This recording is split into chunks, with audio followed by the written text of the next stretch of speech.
Welcome back to another Reading Reddit video. If you guys are new here, I do this series on my channel where I collect the 15 most upvoted stories for a specific subreddit. For this video, Am I the Devil? And put them into one video so that you guys can enjoy the best stories chosen by Reddit for that month. Like I said, we got the juiciest, hottest Am I the Devil stories for you guys today. And for my returning viewers, you guys already know that there will be some repeat stories in this video from my previous videos, but everything is timestamped down below, so feel free to skip around as you see fit. As always, if this is your second or third video of mine and you really enjoy them, all I ask is that you hit that subscribe button or follow if you're on Spotify. Y'all already know the drill. Let's lock in here and read some Reddit. Am I the a-hole for telling my girlfriend I wish she'd stop dressing so modestly? Interesting. I, 29 male, have been with my girlfriend, 27 female, for about 8 months. Ooh. Overall, our relationship is good. We get along, have similar interests, rarely argue, and I genuinely care about her. The biggest issue between us is how she dresses. My girlfriend dresses very modestly. Even in the middle of summer, she'll wear long skirts, loose jeans, high neck tops, oversized sweaters, and clothes that don't really show her figure. She almost never wears anything fitted or revealing. The thing is, I absolutely hate that style. I'm not trying to control her, I just don't like modesty. I personally find it incredibly unattractive. It's probably my biggest physical turnoff. Why are you fucking dating her then? I'm not trying to control her. I just got in a relationship with her knowing that this is how she dressed, and now I'm throwing a bitch fit about it, trying to change it. Newsflash, my guy. You're trying to control her. If this is your biggest physical turnoff and it is like a part of her identity, don't date her. Or stop being a baby back bitch and get with the program, bro. This is not the worst thing in the world. I've never heard about a guy who's this controlling being like, my girlfriend doesn't dress slutty enough for me. Like, usually it's the opposite. Usually they're like, I'm trying to get my girlfriend to dress more modestly, because why would a woman go out in public daring to show some cleavage? What the fuck? That's my cleavage. But I'm not trying to control her. Like, that's usually what we see. I love it when women dress confidently and wear clothes that show off their figure. It doesn't have to be over the top, but I like dresses, fitted tops, shorts, skirts, things like that. Then you fucking wear it, you coward. Go on. Throw on the crop top, bitch. My girlfriend dresses in the exact opposite way. Over the last few months, I've suggested buying her clothes that I think she'd look amazing in. Ladies, if a man who isn't gay ever asks you if he can buy you clothes, run the other way. If I ever went to my girlfriend and I was like, babe, you should let me dress you, that would not end well. Even if it was in a super healthy way, ain't no way I would put together a cohesive outfit for her. Not y'all in chat telling him to become a femboy. Sometimes when we're shopping, I'll point out outfits I think would suit her. I've even offered to pay for them. She always says some version of, that's just not me. Last weekend, we were getting ready to go out for dinner. She came downstairs wearing another oversized sweater and a long skirt. I sighed and asked if she'd ever considered wearing something a little bit more flattering. She asked what I meant, and I admitted that I really don't like how modestly she dresses. I told her I find modest fashion unattractive and that I wish she'd wear outfits that were a bit more fitted or showed a little more skin. She got quiet and then asked if I was embarrassed to be seen with her. I said no, that wasn't it at all. I just wish she'd make more of an effort with her appearance because I know she's beautiful and I feel like she hides it under baggy clothes. Chat, correct me if I'm wrong here. Couldn't that be like low-key an insecurity or like a trauma thing? Like, hey man, have you ever thought about that? Like maybe she was objectified her entire life, so now she feels like she needs to hide her body so that that doesn't happen to her. I just don't get it. Like, if you don't like what your partner wears and it's a huge turnoff for you, just fucking leave. Sarby, you expect this man to talk to his girlfriend? You're so right, trash cat. My bad. Unrealistic expectation of me. What's wrong with me, bro? I wear baggy clothes and it's because of sensory issues. That's another good reason. She also might be pregnant depending on other things. That'd be crazy. I doubt that's what it is. Yeah, often a trauma response. Okay, that's what I was thinking. I was like, is bro just like fucking tapping into the fucking trauma? Like, read in between the lines, bro. She told me she dresses the way she does because it's what she's comfortable in, not because she's trying to impress anyone. She also said she'd rather have a boyfriend who likes her style instead of constantly trying to change it. As you should, queen, break up with him. I replied that people compromise in relationships all the time, and I didn't think occasionally dressing in a way I find attractive was an unreasonable request. Okay, but compromise in relationships should be more about things that aren't tied to your identity and things that you are adamant that you don't want to change. Like, if you aren't used to cleaning the kitchen or doing the dishes right after you eat dinner, and your partner says, hey, this is something that I like, it makes me feel more comfortable, let's come to a compromise, that is totally realistic in a relationship. If you're like, hey, I know you feel uncomfortable in your own skin when you dress this way, but because I like it, you need to do it, that's being controlling. That's not compromise. That's you being a fuckwad. Like, if my girlfriend went up to me and was like, sorry, babe, I just think you're way hotter in a G-string, I'd be like, I already got one on, babe. I don't wear G-strings. It was a funny ha ha hee hee. I would be like, hey babe, that sounds uncomfortable and I don't want to wear that. Damn it. I don't know why I said that. I should have made that joke. No, but like if my girlfriend ever did that and was demanding that of me, I'd find that as a red flag because like I don't want to do that. That's not something I'm willing to compromise on, you know? To me, that sounds uncomfortable and yeah, I wouldn't be into that. That would make me feel gross. Sarb banana hammock. Wow. Wow. You know what? I'm gonna start referring to my penis as a Sarb banana. All right, anyways, back to the read. Nothing weird happened. She said it wasn't really a request anymore because I brought it up so many times that it feels like constant criticism. She said she's starting to feel like every time she gets dressed, she's going to be judged by me. Since then, things have been tense. She says she doesn't want to feel like she has to dress for my approval, and I've been wondering whether this is just a basic incompatibility. I mean, I wouldn't even call it incompatibility. I would just say like, why the fuck is this your hill to die on? Am I crazy? This is also extremely shallow thing for you to demand out of your partner. Hi, Bates. Oh, what a silly boy. Silly boy alert. Silly boy. Silly boy. Oh, is it lap time? It is not lap time. It is show butthole time. Put it away, bro. That thing's crazy, bro. Put it away. Put it away. Not for free, remember? Make them pay $5 for that. Ooh, thank you for showing me your butthole. Beans.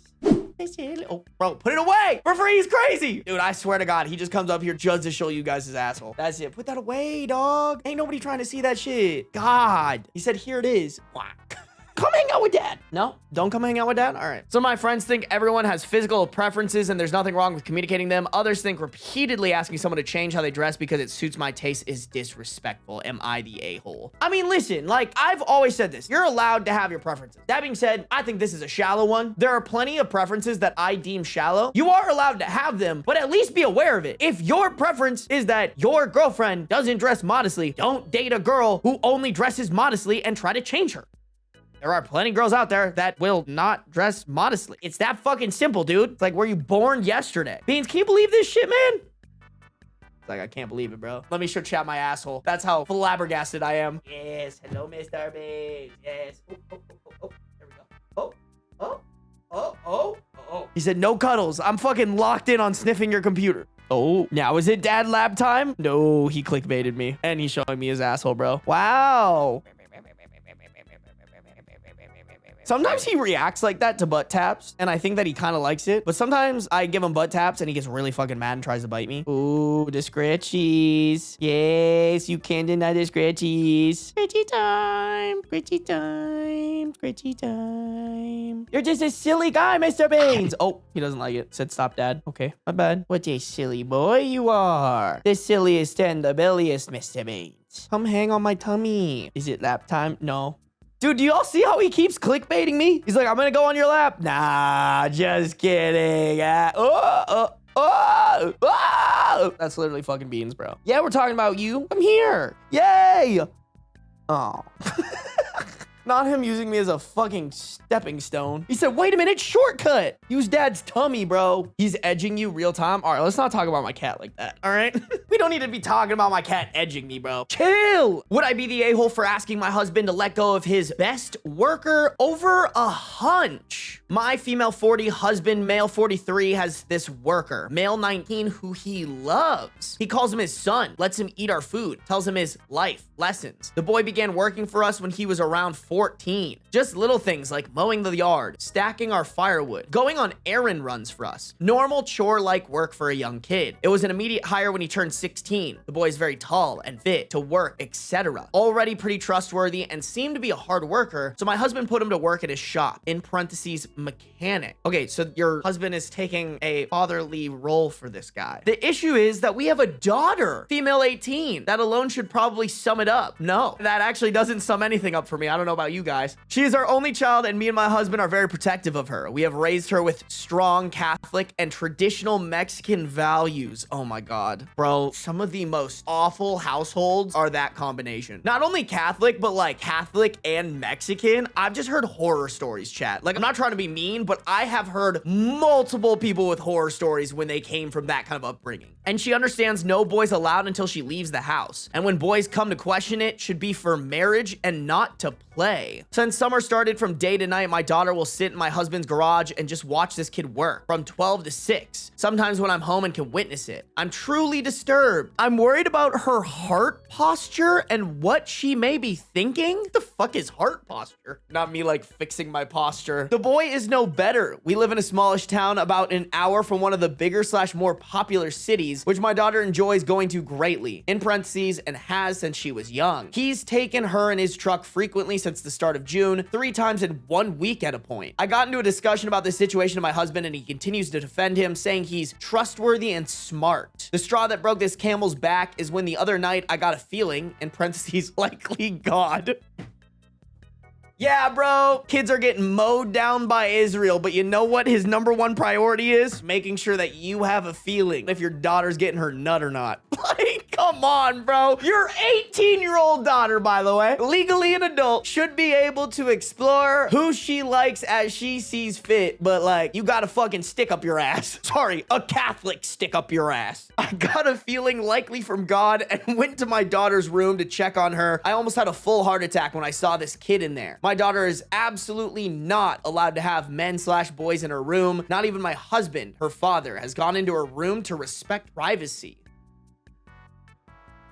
Y'all, I'm speechless at that line. I don't even know what to say. What do you mean he doesn't go into his daughter's room? What in the hell? Even when her primos come over, they are strictly not allowed near or in her room? What the hell is a primo? Heart posture? Primo? Like, what language are you speaking? Cousins? That means cousin? Male cousin? Do you know how fucking weird that is? What in the fuck? Oh, right. I forgot they're Mexican. This is Spanish. Okay, I see. Okay, wait, but in my defense, heart posture still makes no sense. I have no fucking idea what that means. Heart posture is being a virgin when you get to the altar? Oh my God. Wow. Holy fucking brainwash. Like, this is the shit that religious nutbags say, where I'm just like, you live in like fairy tale and fantasy land. How in the fuck do you think it's realistic that your 18-year-old daughter isn't gonna explore her life sexually? And how are you so stupid to not understand how that's like dangerous for her? How do people not put together that waiting until marriage literally puts you in the worst possible situation because you're just gonna rush into marriage because you want to have sex with that person, and then you don't fully evaluate whether or not you should actually be marrying them because all you're really worried about is, I'm trying to get my fucking nut. Dude, I just still can't get over, like, that night I got a feeling, likely from God. Like, it's just so fucking stupid, bro. Obviously, he knows this, and I don't know where he got the gall. This was after sundown. Completely inappropriate, exclamation point. I'm not sure I'm comfortable with this anymore, and I'm thinking to tell my husband to just get rid of the boy, but I know it might break my husband's heart. This kid is the son my husband never got, and since this boy has a single mother, it's a very mutual situation. When Father's Day comes, the kid always has something for my husband. That's how close the two have grown. And of course, the boy could stay in contact with my husband. He could even work with him. I just don't think he should be working anywhere near my daughter whatsoever. I don't know what to do. I know what you need to do. Tone it the fuck back. If anybody here thinks that this parenting style works, you're actually a dumbass. You're a grade A idiot. This is the fastest way for your kid to get pregnant. Like, clearly she's feeling the urge. Clearly she wants to explore this side and doesn't want to listen to whatever Catholic bullshit you're spewing. And you're just making it more dangerous for her by not giving her the opportunities to explore this with a safe parent who can guide her through these things. Like, you should be talking to her about birth control, being safe, not having sex with someone unless you're truly in love with them. Like, all those things that make them feel safe and make them feel like they can trust you if they get in a bad situation. All this is doing is setting your kid up to get fucked in one way or another, both literally and metaphorically. I still can't get over how fucking weird it is. No men or boys allowed, absolutely, even in the family. Like, what are you implying that your family members want to do to your daughter, bro? That is just weird. Unless they've like done something that makes you think, oh, they should not be anywhere near my daughter, but that's a whole other issue in and of itself. Also, in my opinion, you should be ecstatic that your daughter wants to date what is basically at least your husband's son. Like, he sounds like a good dude. Sounds like he works hard. Don't get me wrong, like, probably not the smartest move in the world to like be trying some hanky-panky sneaky shit in your house. I won't disagree with that part, but like, let's be honest, kids are gonna be hanky-panky sneaky if they want to be. Whether you get a feeling from God or not, they're probably gonna be sneaking some shit left and right. Let's be realistic here, okay? We do not live in the sunshine, rainbows, fairyland that you think we do underneath the umbrella of religion. Chat, what is the statistic? Isn't it like 90% of people have sex before they're married? Like, it is just not a majority thought anymore. And I just don't think it should be. Like, I genuinely think the church does a disservice to anybody who actually believes in that shit when they tell people, oh, you have to be abstinent until you get married. Like, I think you're just setting yourself up for a trap. That's what it was designed for, trapping women in loveless marriages because their families were wealthy. Yeah, you're right. My bad. I forget where religion stems from. Stems from some bullshit. That's where it stems from. Okay, wait. Some more information on the husband from one of OP's comments. My husband would care, and that's the issue. He just has a lot of love and respect for this guy, and when I brought up the city situation, he said he trusted the worker to not break his trust in that way. It may seem as if I'm the evil mother who just nags and whatnot, but I'm reinforcing rules my husband established. Her father doesn't enter her room, not because I make him, but because he always wanted to show her through example that men are not allowed in her space and to enforce privacy. I never cared of that specifically. I feel like this is not how you show someone through example that men are not allowed in her space. It's just weird. Yeah, exactly. You guys are saying it. Like, avoiding her space is not showing her that, like, she's allowed to have space or to, like, create boundaries. It's like creating a dynamic that is, like, weird. And that doesn't apply in a marriage. Like, you guys have a shared space. Maybe you have, like, a room that you can go to or something like that. But, like, if me and my girlfriend moved in together and she went, okay, so this room is my room and you're not allowed in it, I would be like, huh? It's like, if you need me out of that room for a bit so you can have your own time, that's different. Oh, God. OP said, no, my marriage was planned and I'm very glad because I would have chosen horribly at 18. Oh, it's one of those. Oh, it's one of those. Okay. All right. They are too young and I want them both to focus on their life instead of jumping into random relationships. Relationships are serious matters that can end in divorce, pregnancy, and debt. And it's all great and dandy that this kid has a job, but I want my daughter to be independent and have her own too before she even looks towards men. Okay, but that's just such an unrealistic thing to expect. Bro, like, just because you want that of your daughter does not mean that she's just gonna be like, oh, okay. Yes, mother, I will fight my hormones and my tendencies to have desires towards men because that's what you want for me. Like, what? What is that brain dead thought process? She's just going to go behind your back and do this without you knowing, but also without an adult to guide her, and then she's gonna get pregnant anyway. To me, this is just like the dumbest thing. Like I said, it's just that like sunshine and rainbows fairyland that like religious people think we live in. And like half of them don't even listen to it either, bro. If anything, I would put money on like a mother having made some fucky wuckies in her day, you know? I just want to save her from herself and the kid too. It seems like people think a simple answer is to just let everyone be one and everything is happy and dandy. My husband is very strict, and whilst he believes this kid has no interest in my daughter now, if he catches him so much touching my daughter in a way he does not see fit, the boy will be out of a job here in the next town over and the next town after that, because these blue-collar business owners love to talk to each other. At the end of the day, blood is thicker than work bonds, and if my husband feels betrayed, he will cut that person off. I feel like if I tell him now, it might end with, okay, honey, I don't believe you, but to make you feel better, I'll take the sacrifice and move him to X and Y. But if it lasts and my husband witnesses it head on, it may be cut and done with. Okay, bro, if you guys want to speedrun no contact with your daughter, like, feel free. Like, what a set of terrorist parents, you know? It's just so unrealistic, bro. It is just the most unrealistic bullshit I've ever heard. Yeah, nursing home speedrun, you're so right. Like, I just refuse to believe that this is going to be the mass appeal belief anymore. Like, sure, don't get me wrong, there are gonna be some stupid Republicans who get brainwashed to go down this pipeline. Like, there's nothing you can do about that. But I feel like a lot of kids are growing up with their phones and hearing shit going on now that they're like, oh, so like the way my parents me is fucking weird. And then they're gonna go, oh wow, look at all these people empowering me to like not live like that. Look at all these people empowering me to like go no contact with my siblings. Like, that's what I'd tell this daughter. I'd be like, listen, girl, you gotta get the hell out of there and you gotta get your own job. You gotta build your own life with this man or without this man, however you see fit, and just snip, snip, chop, chop, because these people sound genuinely awful. This is how girls find out they're lesbian. I mean, that could be a possibility too, you know? Anyways, parents, make sure you guys are good. Give your kids a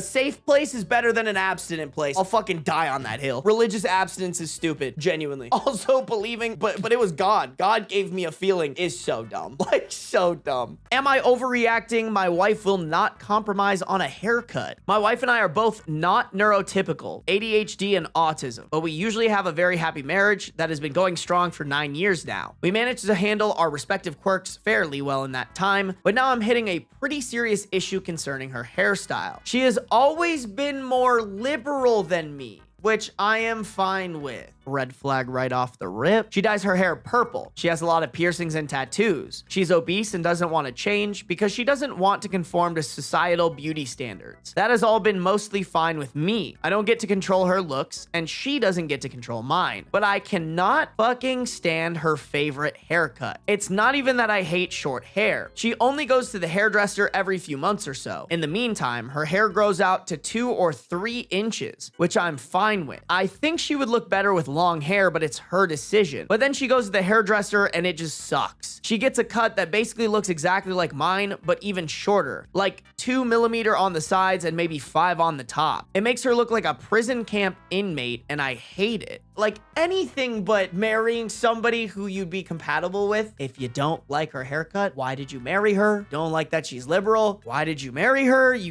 I feel like if a haircut is what absolutely destroys your attraction to somebody, you probably don't love that person as much as you think you do, or at least as much as you say you do. I tried telling her straight up that I think it looks horrible and I would prefer she keep it slightly longer. I'm not asking for shoulder length or a bob or anything, just please not that horrible buzz cut. She completely ignored that and got the same cut a few months later. Good for her. I'm not gonna lie, I got pretty angry. I never asked her for anything in that regard. She can have whatever cut she wants as long as it's not this horrible one, but she doesn't care. I try to explain that this is a horrible trigger for me, the only one we found in my case so far. What? Chat, am I wrong for saying that getting triggered by a haircut is fucking insane? Like, am I crazy for that? You can say so. If I'm wrong here, I'm wrong here, and I'll admit that, but am I crazy for that? Hey, Sarby, your haircut triggers me. Become bald now. That's so fair, Trash Cat. I'm getting the razors as we speak. Like, think of all the woke triggers that Republican morons like to make fun of people for, and then compare that to this fucking idiot being like, your perfectly normal haircut triggers me.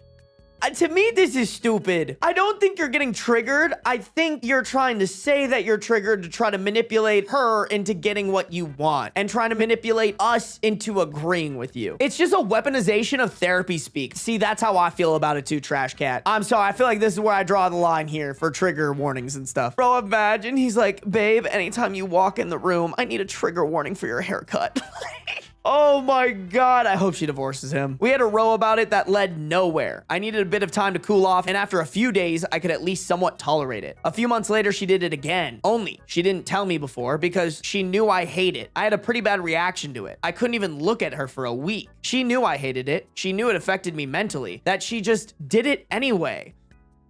I'm getting the same vibe from that one Am I the Devil story. It's about that girl who was like, I can't handle the trauma my parents gave me. They parentified me. It's just like her basically just wanting to be the victim in the family. Like, that's kind of the vibe here, bro. Like, he wants to be the victim so bad. She doesn't care because she wants to stand on principle, that she likes it that way and I can go pound sand. It took almost 2 weeks until I could look at her again and we made up. Yesterday, she told me she was going to get her haircut again tomorrow. It's going to be that shitty prison look again. Also, we're in the process of buying a house together right now. Okay, listen, girl, I'm talking to her. Don't get me wrong, you're dealing with a fuck-ass man here. Why are we buying a house with a fuck-ass man? I'm so sorry. If your partner gets this triggered by your haircut, I don't think you guys should buy a house together. Like, genuinely, let's not bring a major life-changing asset into the equation, bro. Holy shit. I'm just begging anybody listening to this who relates to this in any way, shape, or form, get a divorce, please. Don't buy a house together. Buying a house together or having a baby is not gonna fix the fact that your husband is disgusted by your haircut every time you get it. You are with a shit-ass man, you need to leave him. Also, her cat, when we moved in together, we each had a cat. Mine died years ago, is very old and been doing worse and worse lately, so the vet might put him down at the next appointment tomorrow. She expects me to come with her, which I of course agreed to, but it's going to be right after her hair appointment. Also, it's been exceptionally stressful 2 weeks at work recently because the majority of my team is sick or on holiday. I'm just spiraling right now. I slept like 3 hours yesterday and felt physically nauseous. It really feels like if she loved me, she could pick any other fucking hairdo, and it's not even enough that she doesn't care what this does to me. She's now blaming me because me being being a nervous wreck about it again, as she damn well knew exactly what happened, is making her sad. So in her mind, I'm not only expected to put up with it, I can't show any negativity and have to act like nothing's wrong, or else she'll get sad. I mean, I think she's just sad that she's married to a fucking idiot. Call me crazy, but I think if you can't handle your partner getting a haircut that you don't like, and that is like ruining everything for you, to the point where you can't support them at the vet with their dying cat that might get put down, you don't actually love that person.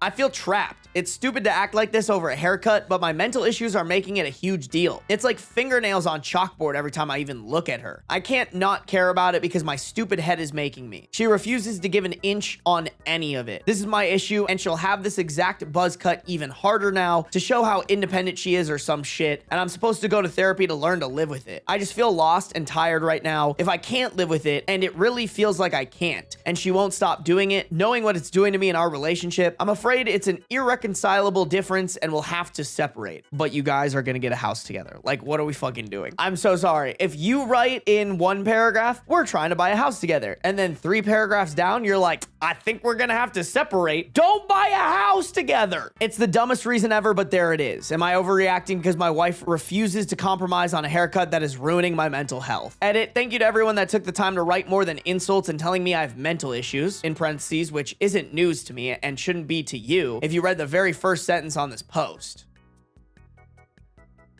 Oh. I don't know, like, I understand maybe with the autism thing, but even then, I still think it's a you issue. Like, you have to learn how to deal with it, not she has to bend to what you need, but whatever, bro. Did you forget that detail? Kind of. More that I just didn't really take it in consideration, but I don't think it changes anything for me. Thanks especially to Glad Talk for making me face that I'm being emotionally abusive. I'll have to see how I can get out of this mess now.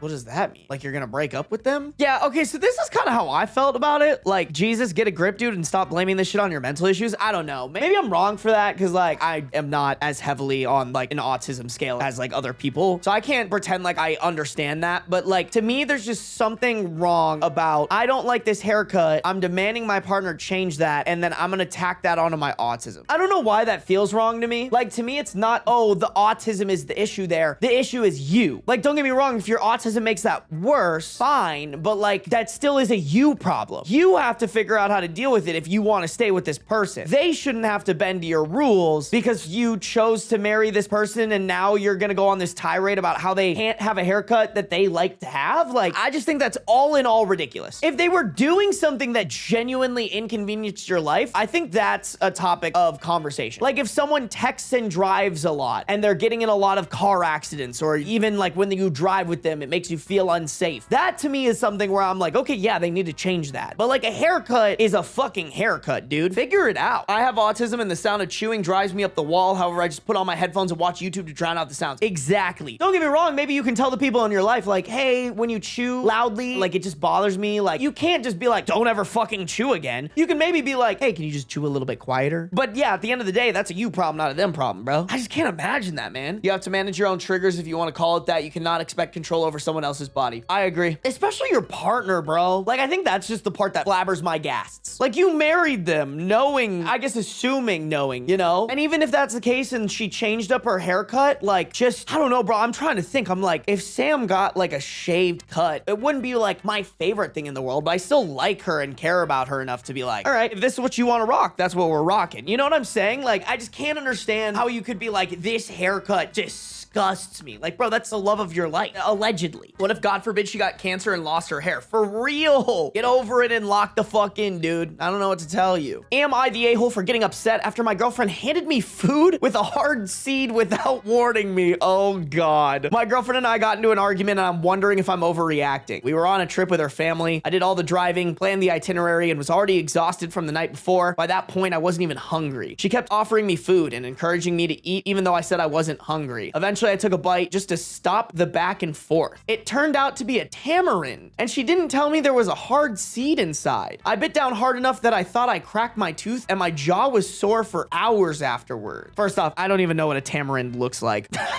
Should we look it up, chat? That's a fruit? I've never heard of this, y'all. Okay, I'm not gonna lie, chat. I think your boy would have maybe done the same thing and would have appreciated a heads up. I would try to one-shot bite that, and if I didn't know if there was a hard seed in it, I would also mark my teeth. It looks like a long peanut. It kind of does. We got long nuts in chat. No? Y'all not fucking with that? I kind of am a little bit with OP on this. Like, if someone gave me one of these, I would genuinely appreciate a heads up to know that it has a big hard seed in it. And I know you guys were in chat like, oh, OP doesn't know that fruit has seeds. It's like, okay, yes, fruit has seeds, but I think there's enough fruit that has tiny seeds, and that is the expectation now, right? If you eat a grape, strawberry, blueberry, raspberry, like those have seeds, but they're so small you barely even notice them. And like, that's kind of the assumption that I feel like anybody would go into with a fruit. Like, I never try a new fruit and I'm like, does this have a big seed in it? But I think that's important to just bring up, y'all. I think if I were handed the same one, I might have the same issue. I got angry and said, why didn't you tell me there was a seed in the food? Instead of saying, sorry, I should have warned you. She told me it was my fault because she doesn't take big bites. This isn't the first time something like this has happened. In the past, she's handed me food with a rind or other unpleasant parts as a joke to get a laugh. So this felt like part of a pattern rather than an isolated mistake.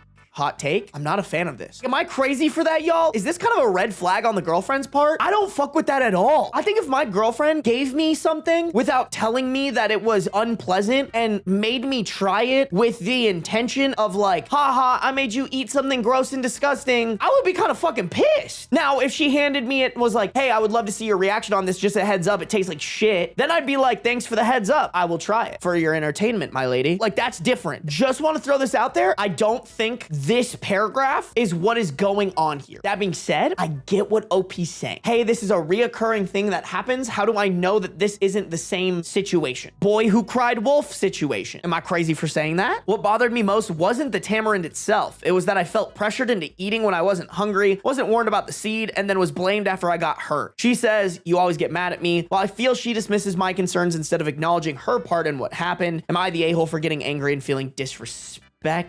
Very interesting. What he's asking up here, very different than what he's asking down here. Because I think for what he's asking up at the top, the title of the story, am I the a-hole for getting upset at this situation? I actually think the answer is no. I think you can get upset at something though, and not take it out on your girlfriend in a negative way. Now, I want to point out, chat, the nuances of this go crazy. Like, I do think OP saying they're not hungry, but not eating does contribute to the mood that he's in, right? Like, we have to keep in mind, if OP hasn't eaten, even if he's not hungry, he's probably a little upset. I was gonna say hangry, but like, obviously that implies hunger. Either way, he has like the angry part of that situation. So like, I kind of understand with the red flag that the girlfriend does of like, eat this thing, haha, you ate bad thing. And then that leading to, I felt like I was forced to eat this. I bit into it. It hurt me. Now I'm even more upset on top of the upset and exhaustion that I was previously feeling. Now I'm gonna take it out on my girlfriend. Because I do think the angry and feeling disrespected part is probably more of like, dude, you're like hungry and whatever. I think you should be more angry about this paragraph, about her thinking it's funny to hand you unpleasant parts of food and see your reaction as a joke. Like, that to me is way worse than this entire situation. I would chalk up this situation being like a series of unfortunate events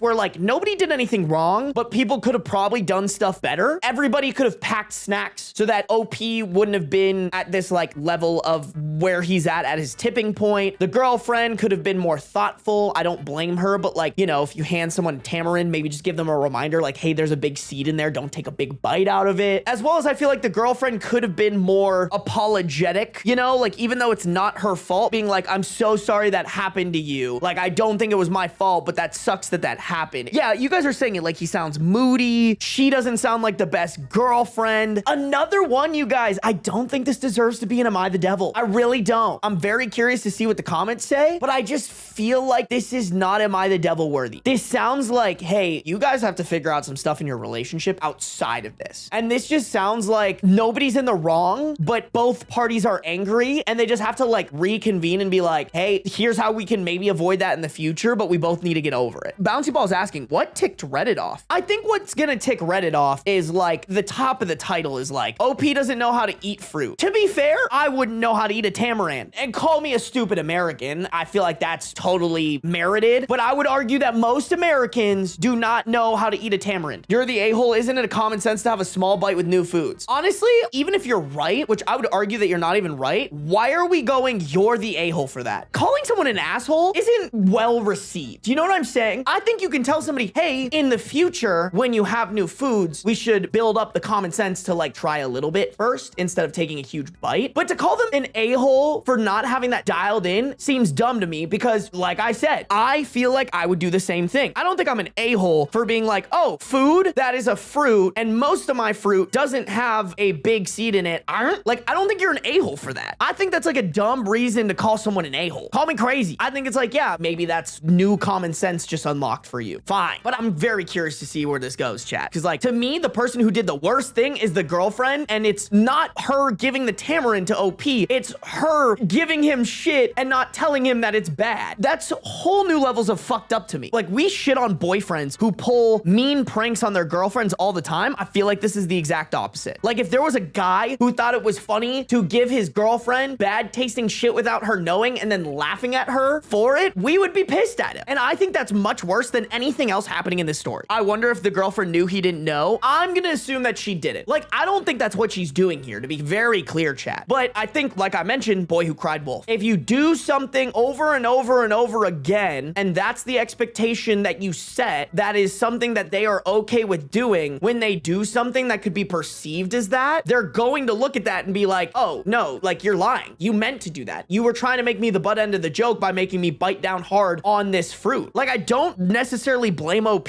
for jumping to that conclusion based off the information that we know ahead of time. I feel like every fruit has a different way of eating it. Absolutely, Hazel. Like I said, y'all, I'm just putting myself in OP's shoes. I think I would have done the same thing. I don't know, maybe I'm the a-hole for that. I think that's kind of dumb. I don't eat very many fruit with fucking pits in them. Like, even with cherries sometimes, like, cherries have pits, but I'm so desensitized to the fact that most cherries that you can get nowadays come pitted. I sometimes do it when I eat a cherry that like doesn't come pitted, and I'm like, oh fuck, there's a seed in here. Forgot about that. You know what? We just gotta dive into the comments, chat. I'm so fucking curious. Top comment on the AmITheDevil post. Wait.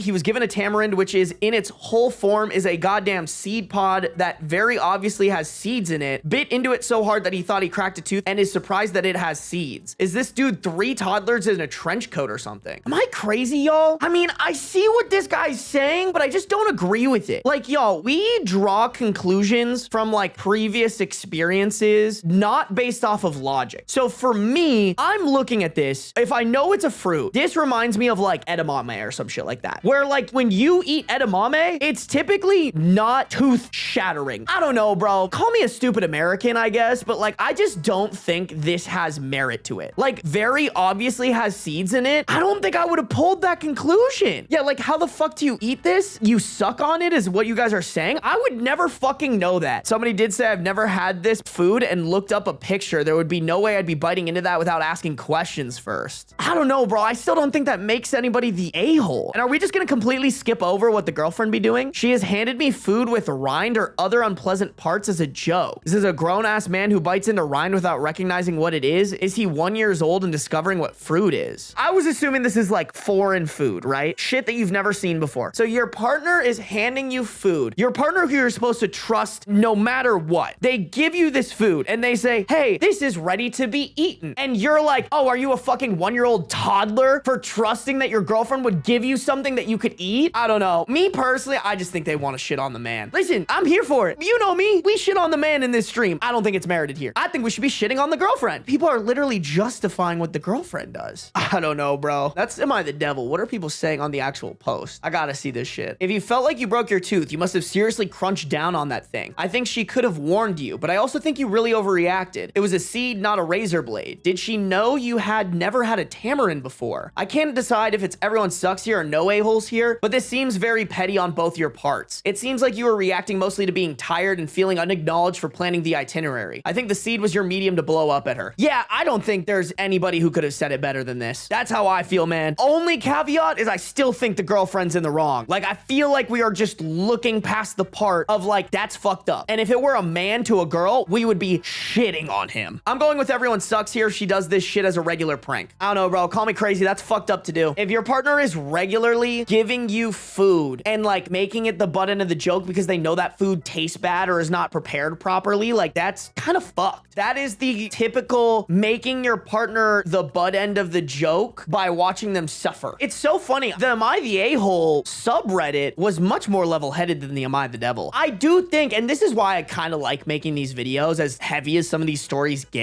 I do like challenging the fact that sometimes I feel like people see something in Am I the Devil and they go in being immediately like, this person's a devil no matter what, and I have to argue that case because this was posted in here, which is not what I do. I go in and I'm like, I'm reading this as if it's the first time I'm reading it and giving you guys my reactions, while also keeping in mind that this was in Am I the Devil. If the roles were reversed, everyone would be calling him abusive. That's what I feel like, Evora. It doesn't feel like people are treating this equally here. R/relationship advice. My fiance told me that my parents are saying incredibly racist things to her when I am not around because they don't want black grandchildren. We have a 28 male OP, 26 female fiance. I am writing this to figure out what to do or who to believe in this situation. Let me start out by saying that I am white and my lovely fiance is a black woman. We have an amazing relationship and I don't want any other woman in my life. She's also the only black woman I have ever dated. My parents have always been supportive of me and I have an incredibly strong family relationship with them and my siblings, or at least I thought. When I was growing up in the Midwest, there weren't really black people around, and the topic of racism never came up really. But I never suspected that my lovely, outgoing, and polite parents would be racist because they even donated money to an orphanage in Africa for like 20 years now through their church.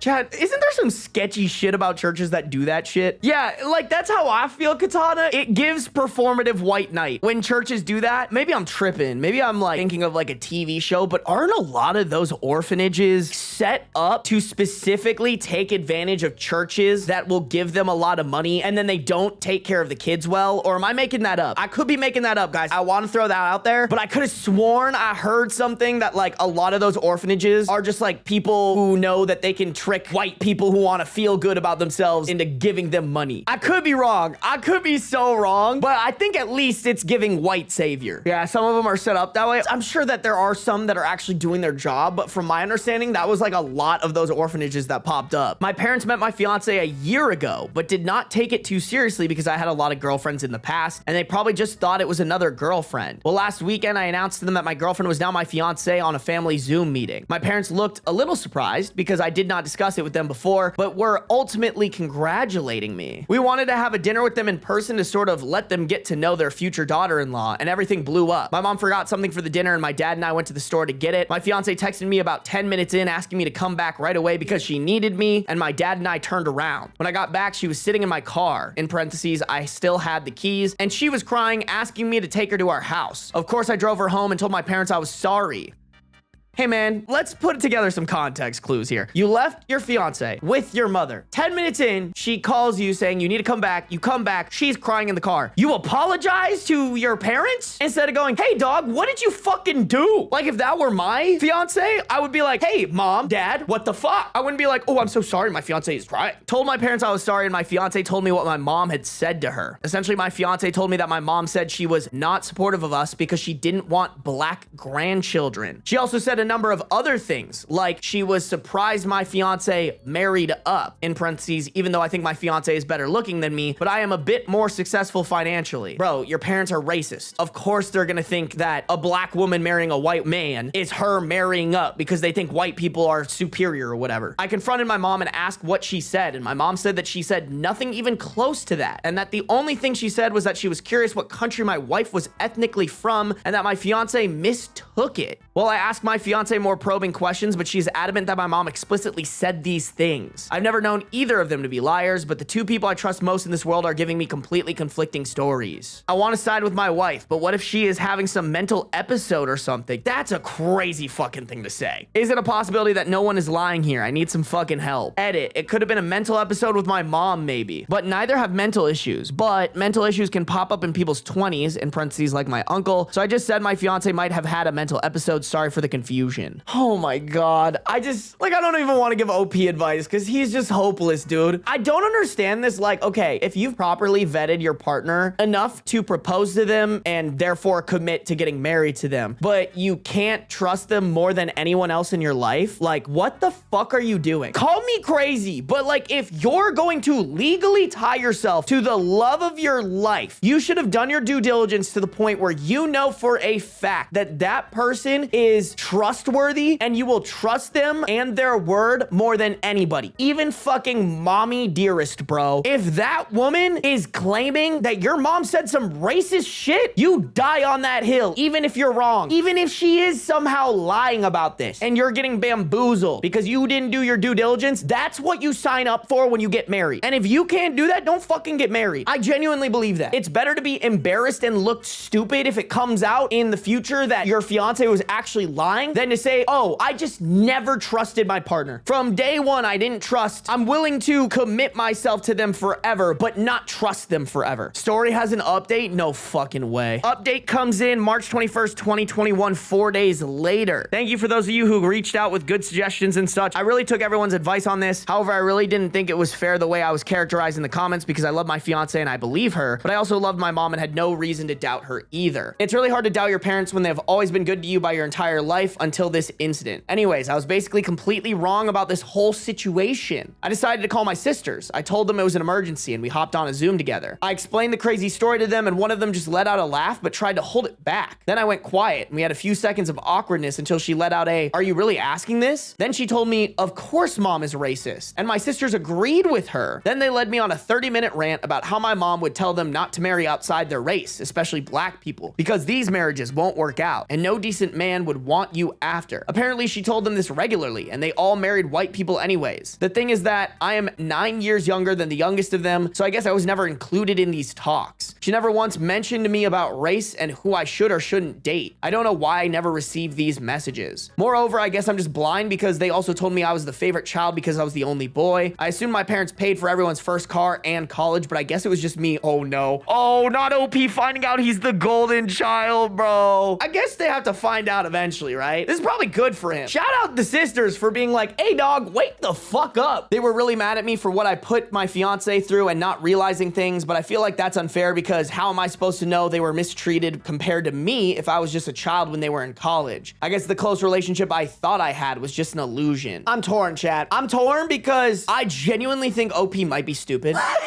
That might be really mean of me to say, but he just doesn't sound like the sharpest tool in the shed. He sounds like he's been dulled down and hasn't met a whetstone a day in his life. I refuse to believe if your mom was like this, there's no way that she never said anything, even a little bit sus, that you've been like, wait a minute, what did you just say there? And you guys are kind of talking about it in chat. Like, I do think there's kind of this dynamic between golden child and mother of like, you think the best of them. You're kind of like blind to any of their flaws because you want to hold them in the same light that they hold you in. But again, I'm kind of sitting here and I'm like, dude, the fact that you didn't know that you were treated differently than your siblings tells me that you and your siblings actually weren't close. Like, me and my siblings talk, bro. We talk about everything. For you to be like, I guess the close relationship I thought I had was just an illusion. Like, I'm guessing it was just on your end. You thought you had a close relationship with them, but your definition of a close relationship is like calling once a month. I told my fiance that I was with her until I die and I don't care if they all cut me off and that I am siding with her always. I should have done this from the beginning because she is really not the kind of person to call people racist and I never knew her to be super political. After talking with my sisters, I hung up almost crying, which I normally don't do, but I went and told my fiance everything I had learned and we just held each other for a while. She's not really mad at me, but just sad about the whole situation, and we talked a lot about whether to cut my parents out completely or not. I think you should. If your mom not only said some racist shit to your fiance, but then tried to lie about it, which indirectly is her trying to sabotage your guys' engagement and your potential life together, snip, snip, chop, chop. Cut that bitch out. I don't know, maybe your dad's not racist. I hope your dad's not racist, but he's at least putting up with the racism and not discouraging it if he's married to her. So I know for sure we will not let them around our future children. Also, my sisters called me back and told me they were sorry they were so harsh to me, but I really hope I don't lose lose all my family from this. Yeah, dude, you should go out of your way not to lose your sisters. I also found out my dad has those internal Ring cameras, and I asked to see the videos from that day, but he told me they were already deleted or overwritten. That's suspicious. That's weird. But I would really like to see it in person for closure. Overall, I'm sorry for the storm this caused on here, but I decided to update just because I keep seeing alerts and messages from people. Maybe somebody will find this helpful. Yeah, maybe somebody will. I think if there's anything I take from the story is like, dude, if you are committed to making someone your fiance, you better trust them over everybody. Call me fucking crazy for that one, but like, that's what you're committing to. Yeah, it sounds like OP has a lot of unlearning to do. But right off the rip, chat, it sounds like OP is ignorant more than he is malicious. Does that make sense? Like, this might be controversial. I don't think this belongs in Am I the Devil? I think this belongs in Was I Born Yesterday? And to that, I say yes. It sounds like he's just genuinely ignorant, but he doesn't want to be. And now he's having this great awakening that, like, sure, he definitely should have had that a lot earlier. But like, if you're kept in a box where the world is sunshine and rainbows, it's gonna be hard to go out in the world and learn that the world isn't sunshine and rainbows. Like, OP is really stupid to me. Is he the devil? No. I think he would have been the devil if he was like, no, I will trust mommy no matter what she says. Like, he was genuinely confronted with his first life experience of like, damn, my family's fucked up, which he probably should have had earlier. But hey, at least he's like down to cut off his parents. He chose the right path. As soon as his mom was confirmed racist, it wasn't even a question. While I do think there is some ignorance that is malicious, I think this ignorance wasn't malicious. This ignorance was genuinely stupidity. Not irredeemable, but he's got space to grow. Exactly. I'm in a relationship with a wonderful girl, wondering if I should switch to this other girl. We have a 21 male OP,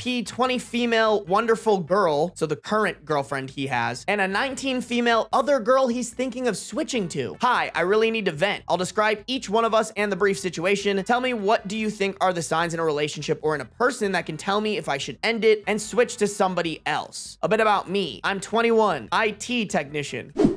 I'm sorry. I'm sure there are some great IT technicians out there that aren't weirdos, but yeah, I would kind of expect this from an IT technician. In parentheses, CCTV, automation, security systems, etc. Oh, you work for Flock. Ah. Oh, wait, developing a small company. Oh, okay, maybe not. Right now, it's a single man operation with possible growth to a typical small construction crew. I own about 10 HA, 25 acres of land and half of my house, living with my mother and brother. I also serve as the chairman of a social club that, okay, how does this fucking apply? Why does it matter that you serve as a chairman of a social club that annually organizes a fantasy convention for around 2,000 attendees and some smaller projects during the year? Who fucking asked? I'm a simple man and an atheist, which might be important. Wanting a house of his own, a great family, being able to do some work every day for the company and some of the local community. My love language is provided. I didn't fucking ask. Bro is sitting here, fucking took out his ribbon on his own fucking shit right now. Like, I don't care. My love language is providing financially and taking care of things like the house and other heavy duty things. Also, I want to give a true romantic love with things like deep conversations, enjoying art and music together, surprise gifts, and spontaneous activities. With my current girlfriend, I'm able to do maybe half of those things. A bit about my current girlfriend. We've been together for about 4 years with a 1-year gap after the second year. She's 20, first year of college, studying to become a nurse with a side hustle of nail painting. She changed a lot for me, from chaotic, vulgar, and reckless with tons of partners to calm and more responsible. Ugh, she lost her sparkle, chat. Don't lose your sparkle for a man. I feel like our relationship is great. She supports me a lot mentally when I'm stressed about my work or the social club. And that's exactly what I expect from my partner and what I love her for. I love her looks, but not exactly her style. We have the same preferences in sex life, but I hate she doesn't initiate. I mean, have you brought that up with her? I love to discuss, but she always turns that into big arguments. I love that she earns money, but she's irresponsible with it. I love that we talk about our problems, but I hate when she yells. With everything I see, she tries to be better and to my liking, but I see her old self when the things get real. It's not really healthy for her to become somebody else just because she wants to be with me, especially when I don't pressure her at all. In terms of religion, she is an actual witch doing rituals and whatnot. Oh, okay, so she's a baddie. Got it. Okay, cool. But somehow she can't understand me being atheist. I think she wants emotional support in her partner like I do, but I'm afraid I don't know how to provide that because comforting her and trying to offer my actual help doesn't work for her. I mean, this is just the typical man shit where it's like, bro, sometimes comforting her is just listening and say, oh, that sucks, honey, I'm sorry. I love her and I think she is the one for me, but I'm not quite for her. A bit about the other girl. She plays violin and loves music and art. She finished high school and music school. Now she applied to music college. And he spelled college collage. Yeah, you guys are already saying it in chat. She just finished high school. Like, okay. All right, dude. She's a dedicated Catholic, but she understands and is cool with me being atheist. She's also an educator on Catholic camps. When we talked about relationships, we could see that our needs and what we offer really complete each other. Wait, so you've already talked to her about being in a relationship with her when you have a girlfriend? Respectfully, this is just cheating, bro. What are you fucking talking about? That's what I was most curious about, chat. I was like, is he just assuming that he has a shot with this girl? Has he talked to her about a relationship? Has she shown interest in him? But clearly they've literally fucking talked about it. Yeah, exactly, Kat. So you've been cheating. Yeah, that's what it sounds like. If you guys are talking about relationship with each other, I would count that as cheating. We share a lot of interests and have a few friends in common. We also have the same goals in life, like building a family and doing work for society. I love her relationship with art. Simple description of everyday things can become a poem just like that. I love her looks and her style. I love to discuss with her about life, religion, art, or silly things. I like that she's actually calm and we can enjoy a quiet time. How I met the other girl and why we didn't become a couple. Okay, so not his girlfriend? It happened during the gap year with my girlfriend. I've seen her on a few concerts playing violin. She always looked stunning and I waited every time for her outside, never being able to catch her to get her number. Okay, wait, hold on. Let's dive into this timeline really quick. We've been together for about 4 years with a 1-year gap after the second year. Bro is 21, so he would have been 19. Wait, no, this is 5 years. So he would have been 18 and this girl would have been 16? I mean, it's not the end of the world, but it's so weird. Why are you like waiting around for her outside? Fortunately, she popped on my Facebook in people you might know section. I know that we have 2 common friends and I asked them about her. I was able to get her number and we started texting a lot. She comes from a traditional family, so she couldn't go on a date just like that, but she invited me on this small concert saying that we could talk in person for a bit after. After I arrived at the concert, one of her friends recognized me and told her that I'm here. The moment she turned her eyes to me, I almost fainted and I felt stressed for the first time in a long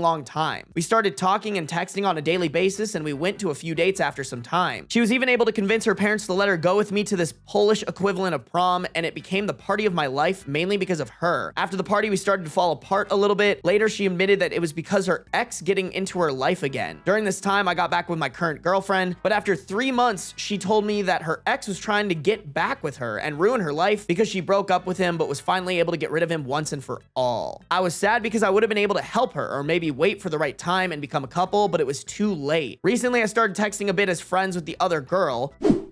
There's no way that's how you were texting her, dude. In parentheses, I told my girlfriend about it. I hate to hide these things. I know she's single and I feel like she wants to give us the chance that we lost. I'm afraid I started to develop some feelings for her again. I find myself constantly looking at our pictures and thinking about her. I started to really consider breaking up with my girlfriend for the other girl. I know I'm only 21, but losing my father at 11 forced me to become responsible at a young age. Right now, I feel like an old man that's only 21, and that's why I want to pick the right woman early and settle. I would appreciate every advice on which things can tell me if I should switch, and would love to hear your stories on how switching turned out for you. Oh god, I genuinely hope people are not fucking talking about how switching turned out for them. Oh, the answer is neither. Bro, what the fuck did I just read? At no point did I read this and I was like, oh yes, this person is ready to settle down immediately. This person is mature enough to handle relationships and settle down and start a family. What is this fucking post? Oh my god. I mean, first of all, you need to break up with your girlfriend. I genuinely think if you are walking around and you're like, I would much rather be with this other person than my partner, you shouldn't be with your partner. You shouldn't treat your partner as a consolation prize. If that's how you feel, you need to break up with them. Like, they don't deserve that. And you shouldn't do that. That's not how you should feel. You know what, you guys, before we read this edit, I gotta know what people are saying in this comment section. Title alone, I hope they both leave you as the top comment. Yep. Do your wonderful girl a favor and switch to the other girl. Nobody deserves to be a second choice. People aren't objects that you can just switch and replace. Neither of these relationships are going to work out for you. That's how I feel too, bro. You're already emotionally unfaithful. You also talk about women like they're cars. Yeah. Wait, that's actually such good comms. Oh my god, he literally talks about them like they're fucking cars, bro. Please give your girlfriend the chance to find someone who doesn't see her as a project, something to optimize. Like, I understand wanting your partner to improve on like things that maybe you shouldn't like base value as a adult should have, but like, it sounds like he wants to change the nature of who they are. Like, to me, when I was reading this woman woman doesn't check any of your boxes. Like, why are you dating her? Sorry, she checks half of your boxes. And they're like pretty fundamental things. And also, I kind of got the vibe that he is not mature enough to know how to handle a relationship. Like the whole line about him being like, she needs emotional support. I just don't know how to do that because I want to fix it like a man. I have not matured to the age yet where I can realize, oh shit, my partner doesn't want me to fix this. She wants me to listen and validate and console her. Like, I think that's just everything that a man has to learn when they change from a boy to a man is like, sometimes women just want to be listened to. Honestly, men as well. Men sometimes just want to be listened to, you know? To be honest, I think OP should have just never gotten back with the girlfriend. To me, it's just like, if you were so into that girl, why did you even get back with your girlfriend in the first place?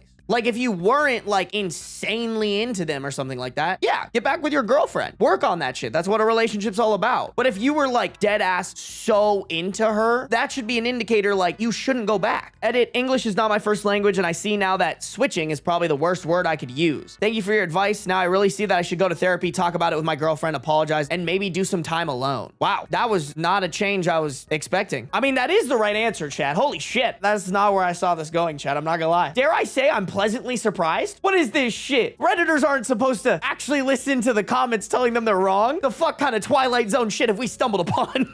Yeah, hopefully he follows through, bro. Good for him. That's all we can really hope for on that situation. I'm not gonna lie, the top comment on Am I the Devil goes hard. Advice my nana gave to me. If a man is ever having a hard time choosing between you and another woman, let him pick the other woman because he doesn't actually love either of you, and it's better to have that be someone else's problem than yours. I agree with your nana. Your nana kind of cooked. Applies to men too, by the way. Am I the a-hole for feeling bad that my marriage announcement was stolen? So for years now, I've been saying that I don't want a wedding because they're so stressful and expensive and have so many traditions rooted in outdated beliefs. My alternative plan is to take my partner and my best friend, in parentheses, who is a photographer, to somewhere like Yellowstone National Park or Redwoods and get some really cool wedding photos. And then sending out cards to everyone saying, surprise, I'm married. Come celebrate with us at a reception. Back in May, in parentheses, it's currently July, I was at my friend's college graduation party. Let's call her Sarah. And the topic of weddings came up. For context, the friend graduating is the same best friend who is a photographer, and a mutual friend, Brittany, of ours, who we have both known for years, was part of the conversation. I told them about my idea to elope in the woods somewhere and surprise everyone with a reception, and Brittany thought it was hilarious. Flash forward to today, and I opened Facebook to see a post from Brittany saying, surprise, we're married. Thank you, Lord, for blessing me with such a kind, loving, and gentle man. Huge thanks to Sarah for taking our pictures. P.S. We've been married for 2 months now, hee hee. Wow, she moved fast on that. Oh my God. Wait, chat. Oh my God, I'm putting the timeline together. Because OP said that this conversation happened in May. It's currently July, meaning that Brittany was probably already married, heard about this, and was like, that's good. We're gonna do that. So this photo shoot was done by Sarah. My first thought was, what the fuck? Because that is exactly what I wanted to do and have been saying to people for years. She's not only stolen my idea, but used the same exact photographer and even the words I wanted to say. I mean, you don't own the idea, bro. Also, if it really mattered to you that you were the only one that did this, then don't fucking yap about it.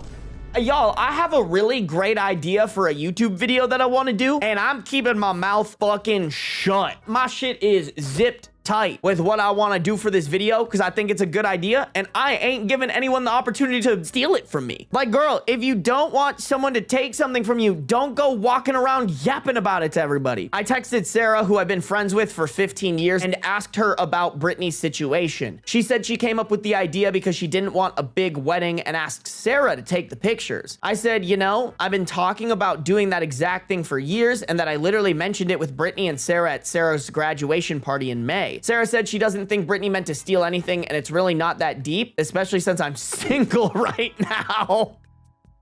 Okay, so this isn't even like around the corner. This is in the not so near future. Also, can we just point out, like, just because Brittany did it doesn't mean the people that you're gonna announce it to aren't gonna be like surprised by it, or like it's not gonna diminish the effect that it's gonna have that you wanted it to have. Sure, has somebody else done it? Yeah, but like I'm sure it's been done before anyways. Like, it's not that monumental of an idea. I think this is just something that you could do and people will be happy. Like, if anybody in their right mind's like, well, actually, Brittany did this years ago. So you're unoriginal, and this is dumb of you to announce your marriage like that. Like, honestly, just fucking shoot them. Like, what do you...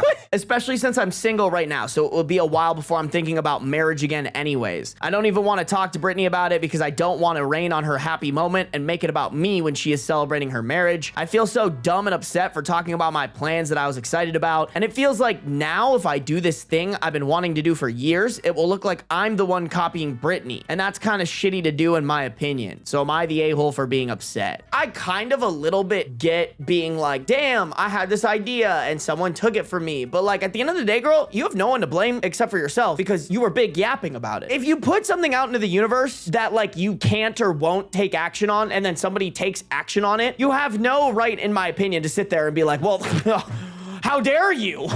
I'm just like, this is so dumb to me. This is so, nobody cares. Get over yourself. It's not that big of a deal. Like, Kim, people are dying, you know? Like, girl, there are people who don't know where their next meal's gonna come from tomorrow, all right? Somebody taking your idea, which isn't even really that original of an idea. Like, I'm pretty sure I've seen somebody else do something very similar. Like, someone taking that idea is like the bottom of the food chain when it comes to problems that are really that serious in this world. Just get over it. Get over it. Maybe keep your mouth shut next time when you're talking about stuff that you don't want people to copy. Like, it's giving like, oh, I had that idea. Like, I'm sure someone is sitting out there like, man, I was thinking of live streaming, reading Reddit videos, and then Sarby copied me. It's like, well, I acted on it, dog. Like, I don't know what to tell you. Should have acted on it. I didn't.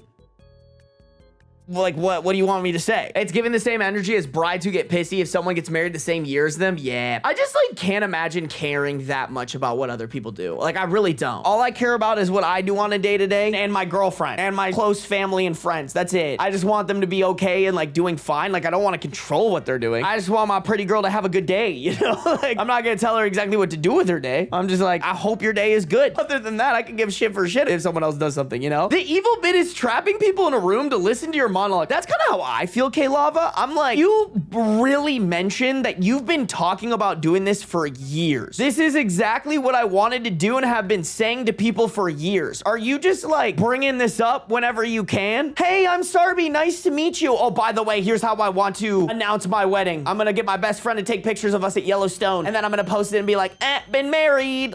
Is that how she's legitimately starting conversations? Is this idea her whole fucking personality? I wouldn't be surprised if it was. Hey, I'm Sarby. By the way, is your grandma single? You right. Those are more likely words that come out of my mouth. Is your grandma single so me and my girlfriend can take her to Paris?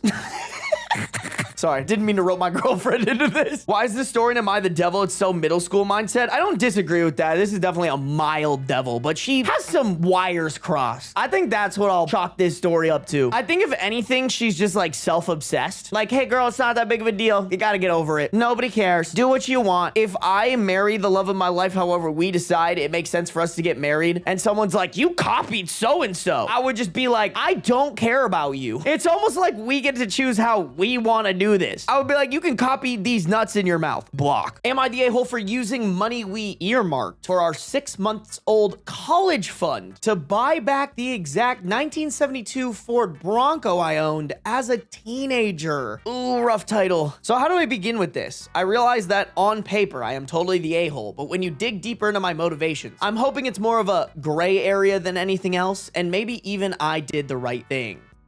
Holy cope. What a crazy start to a story. When I was a teenager, my dad bought me a classic 1972 Ford Bronco. It was my true passion, and I don't recall a memory from high school that somehow doesn't involve that truck. Plus, my dad and I would spend hours and hours working on it together, and when we went through that especially rough patch between father and son when I was a teenager, it was always that Bronco that brought us back together. I made a huge mistake and sold the truck when I turned 19, and my dad died of a heart attack 2 months later. So while not logical, I've always felt a karmic connection between the two events. Bro, wow, what insane timing. We had a baby in early February. She is our first and the light of my life. My wife is doing well, but she's back at work and she's realized that she hates all the daycares we've tried and really wants to be a stay-at-home mom. And plus, she's still very hormonal from delivery, lack of sleep, and breastfeeding, so she's having a rough time and is angry a lot. I guess I need to say this. 2 weeks ago, I was driving through our town's warehouse district and I saw a Bronco that was pretty beat up, but resembled mine. I stopped for just nostalgia's sake and the owner came out and let me take a look inside. My dad and I had glued a wheat penny under the dash as a sort of security measure. So I just sort of checked and goddamned if it wasn't my Bronco. I asked him if he'd ever consider selling it. He said, actually, someone was on the I-25 as we spoke from Colorado to buy it for $21,000. Wait, why the fuck are Broncos from 1972 going for $21,000? I just will never understand it. I can never get in the head of a car person's brain. That is so stupid. $21,000 for an over 40-year-old car. You're gonna pay $21,000 for it. Like, there's no way that bitch works well. You're paying $21,000 for a money sink. In my opinion, you might as well just burn your money. Why? That's crazy. $21,000. I'm pretty sure that's about what I put down for my 2021 RAV4. At least that bitch isn't gonna break, knock on wood, isn't gonna break down on me at any god-given minute versus a 1972 Ford Bronco. Like, there's no way that car's in tip-top shape. I'm sorry. Compared to my RAV4, ain't no way. I'll fucking put money on that. I freaked out and asked him if I could buy it right then and there for $23,000.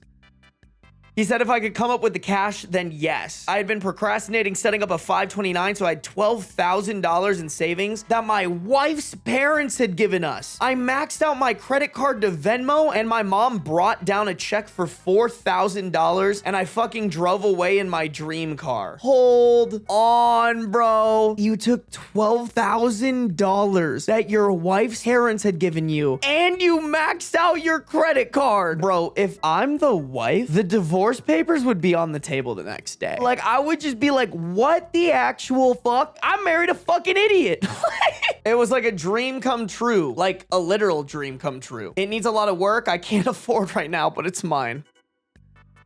So not only did it cost you money that you didn't have, but it also will continue to cost you money in the future. Wow. Just wow, bro. Oh my God. I need to remind y'all that he started this by saying, I'm hoping it's more of a gray area than anything else and maybe I did the right thing. What a cope, man. It needs a lot of work I can't afford right now, but it's mine, like in my driveway mine. Again, I can't even describe what a joy this is. My wife and her parents are furious with me. They feel I was deceptive, that a real, I need to really specify to you guys that real was put in quotations. Real man would have sacrificed anything and everything so my wife could stay at home with his kids, and that's setting aside that they gave us the money for a college fund. My point is my daughter's only 6 months old. We have 18 years to set up a college fund for her, but this Bronco means everything to me, and if I wouldn't have acted, it would have been gone forever. Now it can be the same connection between me and my kids. To me, it's the literal meaning of happiness. Hey, daughter, instead of putting you $12,000 ahead of the curve, which, by the way, $12,000 invested in the stock market would be way more than $12,000. Like, I'm talking that shit would at least triple, if not more, because you're giving it 18 years. But instead of that, instead of putting you ahead in life, here's this fuck-ass car from 1972 that we can work on together. Like I said on paper, a-hole, whole story, gray area. How do you guys see it? Okay, there are a couple edits on this. I'm genuinely concerned, bro. I don't know if you guys could tell by my reaction. I think this guy's a dumbass. Not only because I just don't understand car guys who are like, let me buy this 40-year-old car for as much as it costed me for a down payment on my 4-year-old car, but bro, using money that's just like not yours. Like, it was given to you by your wife's parents, not even your direct family member, your in-laws, so that your child can have a leg up in life, and instead you spent it on this car. I don't even see the gray area. Like, OP has to be colorblind. He's pointing out gray area. I'm seeing red flag.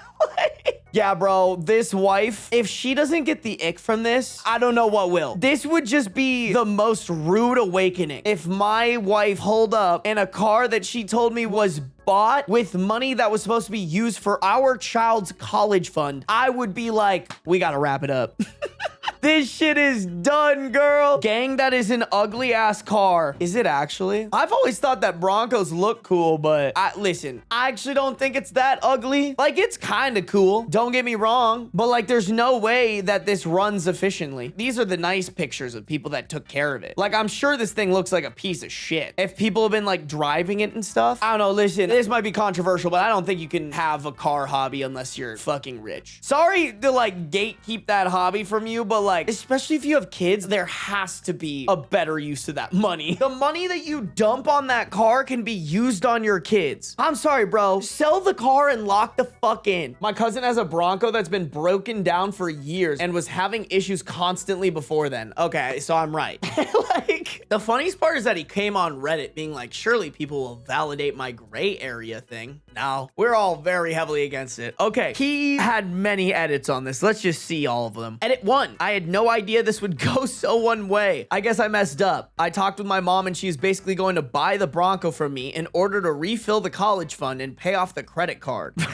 Not mommy bailing him out. The $4,000 will be a gift and she's going to give me whatever I need to restore it. She's always been awesome to me and she'd rather the money be spent now than wait for me and my sister's inheritance. Sorry to get everyone so mad at me. I was thinking with my emotions and acted badly. Hold on, so your mom's gonna buy the car back and then still give you the money to restore it?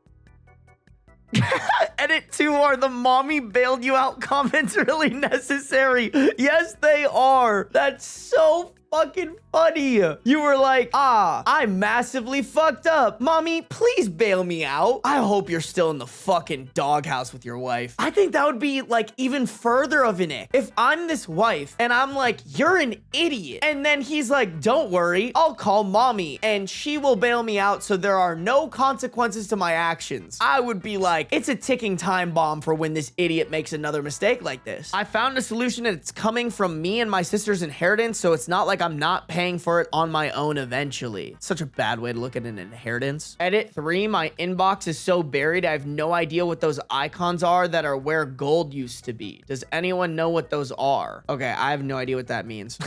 Edit 4, I'm getting a 403 error whenever I try to respond. Not sure what that means, but I'm still reading because honestly, I'm afraid to go home even with the great news. I know my wife is going to be upset for one reason or another. For one reason or another, like you don't know the exact fucking reason why she's mad. He is truly just like, oh, I don't understand what I did wrong. Like, I fixed it. It's fine. It doesn't matter that I made a monumental fucky-wucky with my decision-making process. But mommy swooped in and fixed it, so clearly everything's okay. Edit in the morning. I couldn't figure out why I was getting so many privates, but I guess this must be locked now. I didn't tell my wife that my mom bailed me out and lied and said I found a buyer for the Bronco.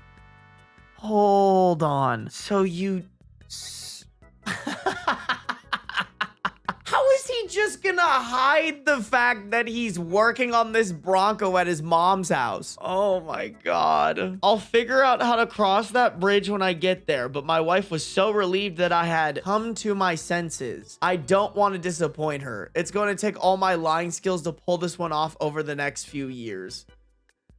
This level of stupidity needs to be studied. Because what the hell did I just read? I just wanted an update that was like, my wife found out, she divorced me. I live with my mom now. At least I have my Bronco to jerk off in. Don't worry, guys. I fixed the fact I betrayed my wife's trust by lying to her and hiding this from her. No, but Miss Morgan, that is unironically what he said. Don't worry, guys. It's all fine because I lied to her. Problem solved. I'll just have to continue lying to her for the next however long we're married. She'll be on her deathbed and I'll whisper in her ear, I kept the Bronco. Like, dog. It's rough out here, chat. Lots of stupid people out here, man. R/10th dentist. It should be illegal for people who have lots of visible self-harm scars to go out in public without covering them. I've never heard of this subreddit. I feel like that would not only discourage already depressed people from starting to cut, but it would also stop people who used to cut from relapsing, which happens quite a lot. Not to mention, seeing self-harm scars can be quite triggering for some people. I, of course, also believe scar removing surgery should be free of cost.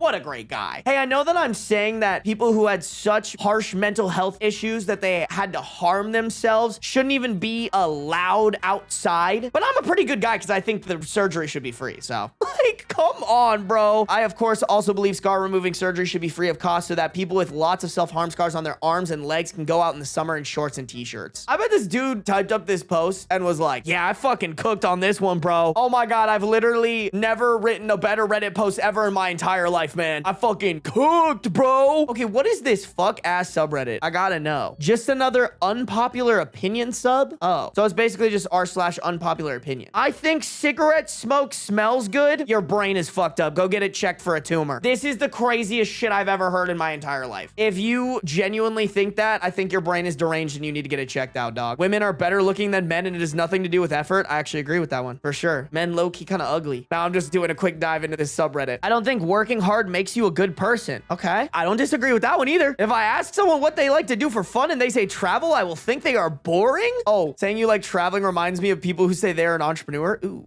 I wonder who would ever have said that. Not me. Not me. That's crazy, bro. All right, so it's basically just an unpopular opinion sub. What were people saying on the sub, man? A mod just tagged the user and said, your post does fit the subreddit. This fits this sub perfectly because it's legit unhinged. I would say so. That's crazy, man. It gives the vibe. Have you ever heard of a family where there's some like fucked up family shit happening, but they're just very hush hush about it because they're just like, oh, well, if we don't address it, then it won't be a problem. Even though it's like the elephant in the room at all times, that's what this sounds like. It's like, oh, if we just push it into the closet where nobody looks a lot, then everything will be fine. When it's like, dude, that's not how you should do it. You can't just be like, oh, well, if you just don't ever show up, then that solves the problem. Like, no, dude. This guy would be max authoritarianism on the political compass. No, bro. It's just so genuinely brain dead to me. Like, this dude is probably the guy in Instagram comments that's like, well, if he would have just complied, if bro would have just licked the fucking boot that's trying to step on him, he would be fine. Fuck this guy and those guys in those Instagram comments, even though we all know that they're just bots sent by Israel. I feel like, too, there's like other things in life that could trigger you from like self-harm stuff. It's just dumb. It's just that mentality of like, oh, just throw it in the corner. Throw it in the corner, everything's good. If you just don't address it, it's fine. Like, ew, ew, ew, ew, ew. Am I the a-hole for refusing to go to my sister's wedding, knowing that it means most of our family won't attend? I, 40 female, am significantly older than my sister, 25 female. As such, after she was born, I was repeatedly looked over and parentified by my parents in favor of her. Okay, that's not great. Examples of this include giving my old toys and clothes to her, in parentheses without my permission, rather than preserving them as a keepsake of my childhood. In short, my inner child has had to do a lot of healing over the years. I am low contact with my parents and my sister, but apparently she is engaged and wants me to be a part of the wedding party. Okay, I understand the parents, but why are you taking this out on the sister? I'm curious what kind of healing they've done, because I feel like if you would have gone to a therapist for healing, any therapist with half of a brain cell is gonna be like, don't take it out on your sister. Your sister had nothing to do with this. It's not like your sister came out of the womb and was like, let's fuck over the older one. Yeah, you guys are saying it in chat. I doubt she's healed. She's just one of those people who thinks she's healed. Now, I am not comfortable around children of any age. It is part of my trauma. Being around them for me comes with a sense of responsibility that reminds me of the neglect I suffered at the hands of my family. That doesn't sound very healed to me. I don't know though. Like, y'all, I'm trying to equate it to like if you had a scary dog experience and you were scared of dogs for the rest of your life. Is that the same or different than being traumatized of children? I don't know, bro. I feel like I'm maybe underqualified to really chime in and really feel strong about my opinion here, but that feels like an excuse? I could be wrong though, I don't know. My sister knows this, so I assumed with her asking me to be in the wedding that the wedding would be child-free. During a discussion, she mentioned her fiance's best friend's daughter would be serving as flower girl, and our cousin's son would be ring bearer. I reminded her that I would not be comfortable around children and expressed my disappointment that she would invite me to be in a wedding that is not child-free. What the fuck? Hey, I know that this wedding is the most important day of your life, and you're supposed to do it how you want, but I'm disappointed that you invited me here and didn't make it child-free for me. How does OP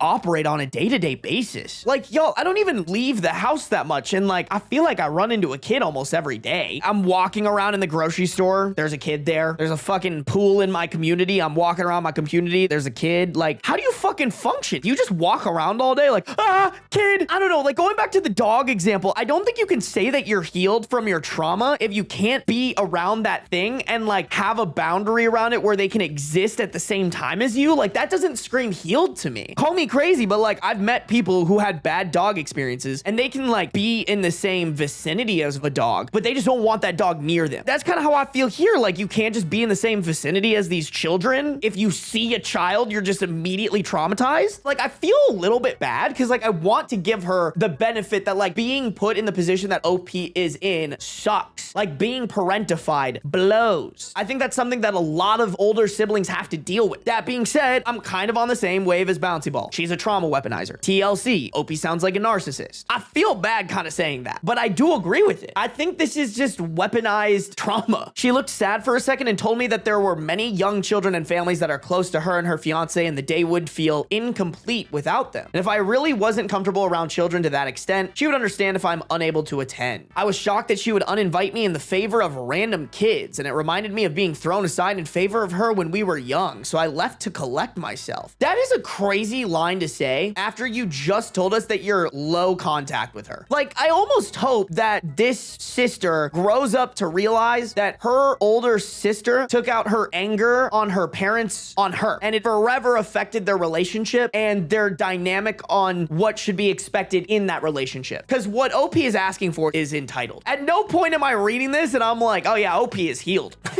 I attempted to ask my parents to talk some sense into her, but surprise, surprise, they took her side. I mean, that was a dumb move on your part. Like, why would your parents take your side on this? Like, they're the real problem in all of this. At this point, I was deeply hurt and needed an outlet, so I did something that might make me the a-hole. I am friends with some other family members on Facebook, and I made a post about how my sister was kicking me out of the wedding, and that my parents were taking her side, all because of the trauma they contributed to themselves. I didn't go into detail because I didn't think it was anyone else's business. I just wanted to vent. Now people are apparently refusing to go to my sister's wedding unless I'm reinstated as part of the wedding. Y'all, this is why I think Facebook is a scourge to mankind. Call me crazy and I apologize if you use Facebook regularly, but I think Facebook just has a tendency to attract people who are posting shit they just like should not be posting and are like not of sound mind and body to not realize that what they're posting is fucking insane. Like, bro, if I get wronged, my reaction isn't, let me go fucking post about this. My reaction is, all right, well, I'm gonna fucking never talk to them again and I'm just gonna focus on my shit. She and my parents are begging me to come but still refusing to budge on the children being there, so it doesn't make much of a difference to me. I do feel bad because I didn't know that our family would refuse to come, but I cannot go to an event that has that many children running around or retract my statement because I don't want the family to think I lied. Am I the a-hole for refusing to go? I mean, did you tell the whole family the entire story? Like, I'm not gonna lie, y'all, if like one of my cousins made a post that they're like, I'm not going to the wedding anymore because I have children trauma and at their wedding they're not willing to say no children for my needs, I would be like,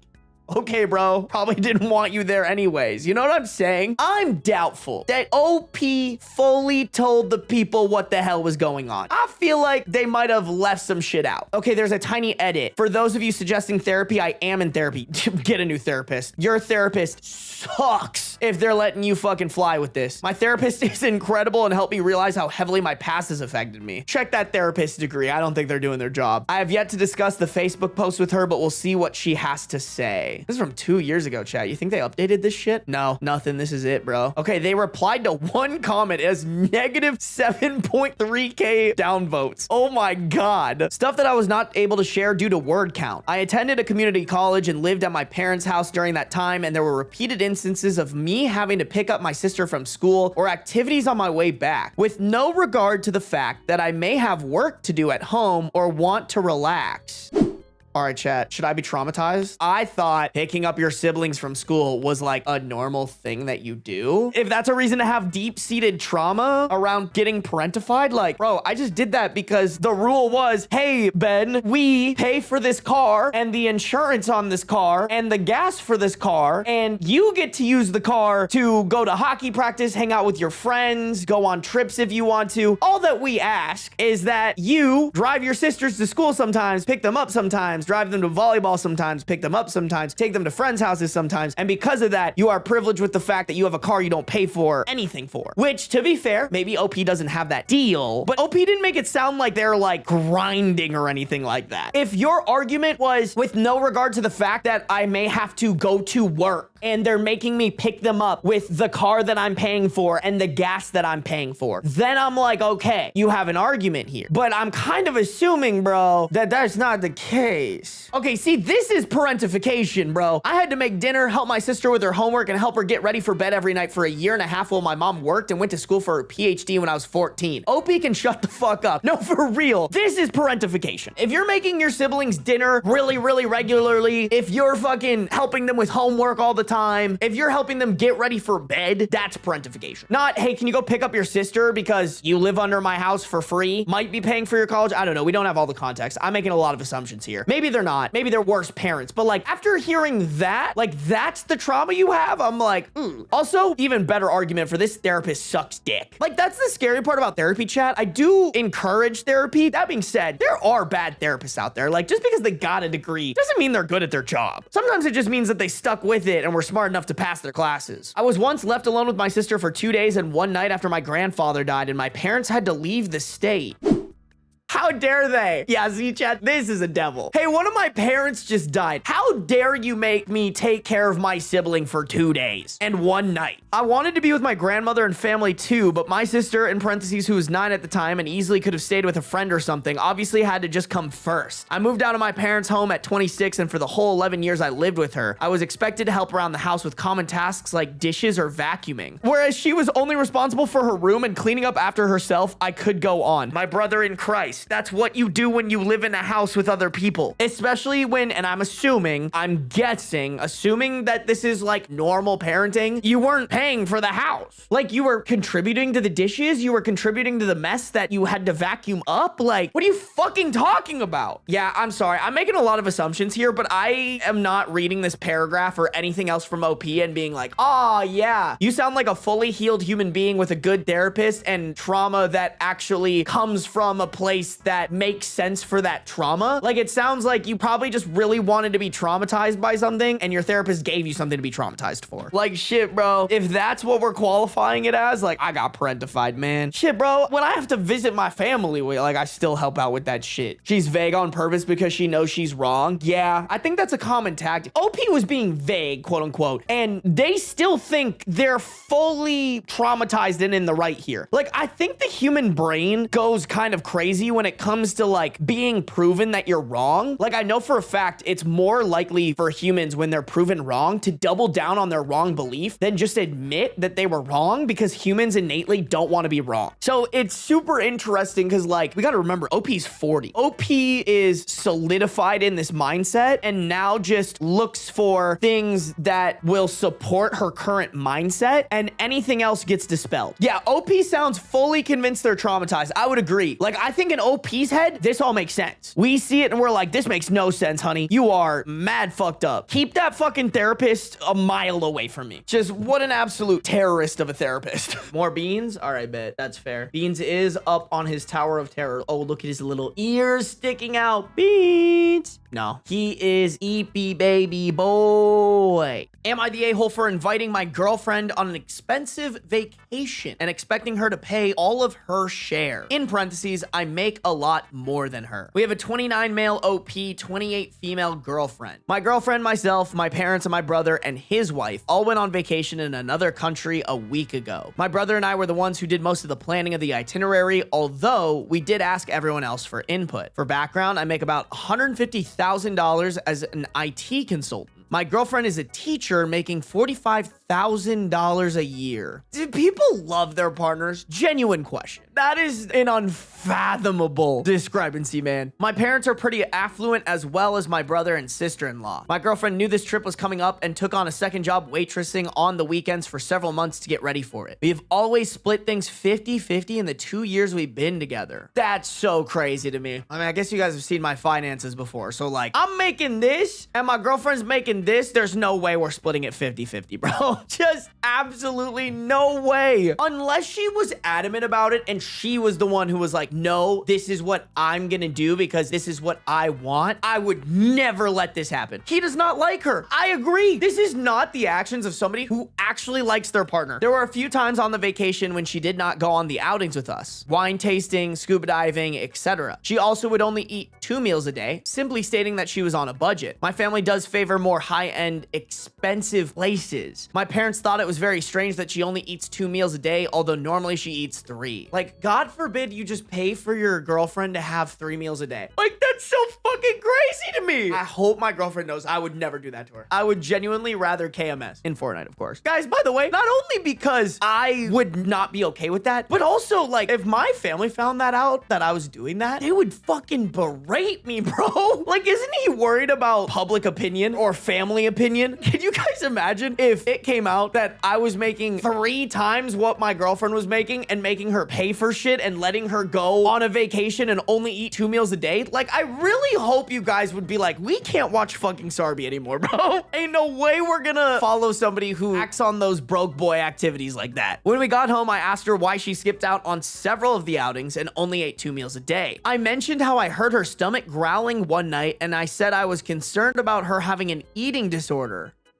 I mean, granted, we're getting the after the fact, but like, dog, read between the lines. If she's saying she's on a budget, what she's actually saying is, I can't afford this shit. That's why I'm only eating 2 meals. Holy fucking dumb. She got teary-eyed and said that 3 meals a day wasn't fiscally feasible for her, and neither were the outings that she chose not to go on. In parentheses, she went on 3 of the 6 outings. She said she was not expecting everything to cost so much, and she was overwhelmed. She also said she doesn't know if this is going to work long-term if she's expected to go on vacations like that with people who make so much more than her. I feel bad that I did not pick up on her discomfort sooner, but we did agree to split everything 50-50, and I don't know why she agreed to come if the cost was an issue. Do you not want her to be there? Like, I'm just convinced OP doesn't like her. You know what I'm saying? You cannot convince me that OP loves this woman. How long have they been dating, did he say? We have always split 50-50 in the 2 years we've been together. That's so brutal. If I ever get like that with my girlfriend, someone needs to fucking put me down Old Yeller style. Bop, bop to the back of the head. Because what are you talking about? I can't imagine that, man. Like, Sam and I have talked about when we lived together. And we're very not super far in our relationship. But even then, I was like, I like you enough that if we lived together, I would want to make that as feasible as possible for you. So I would pay for most of it. I can't wrap my brain around this. Like, how do you not love your girlfriend enough to the point where you don't want to do this shit for her? Like, is it really that hard?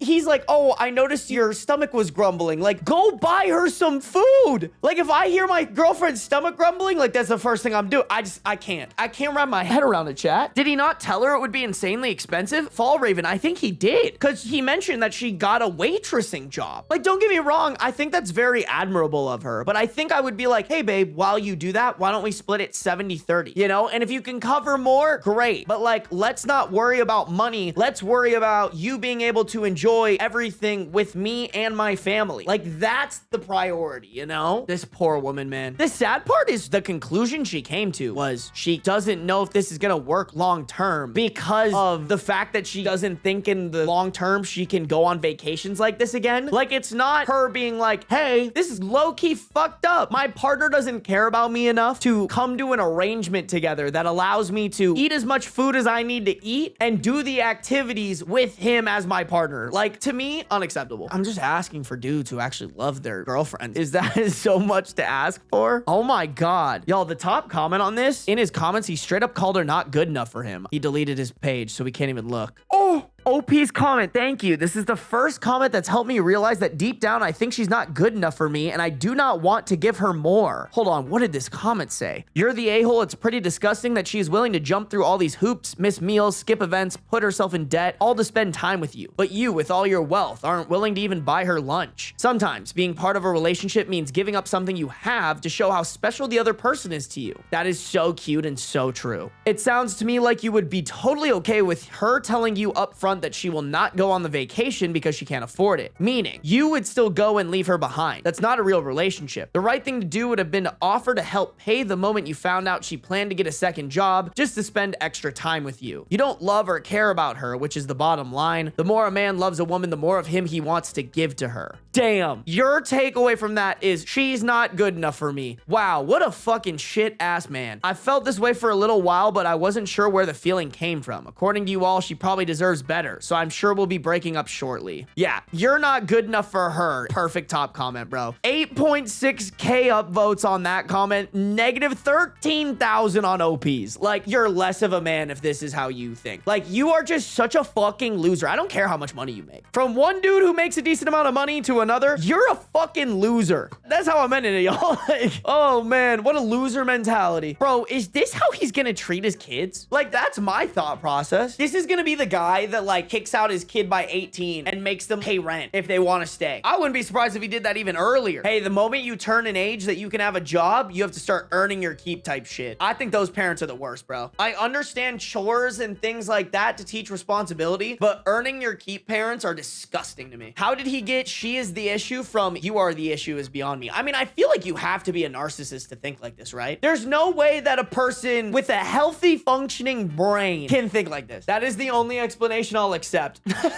Me and my wife have been married for 1 year and 6 months. Our marriage is falling apart. How can I fix this? We have a 30 male OP and a 23 female wife. Oh my God. Bro went looking on the college campuses. Me and my wife have been together since September of 2024, met online, and it was love at first sight on our first date at a local bar. Dated for 6 months and got married in February of 2025.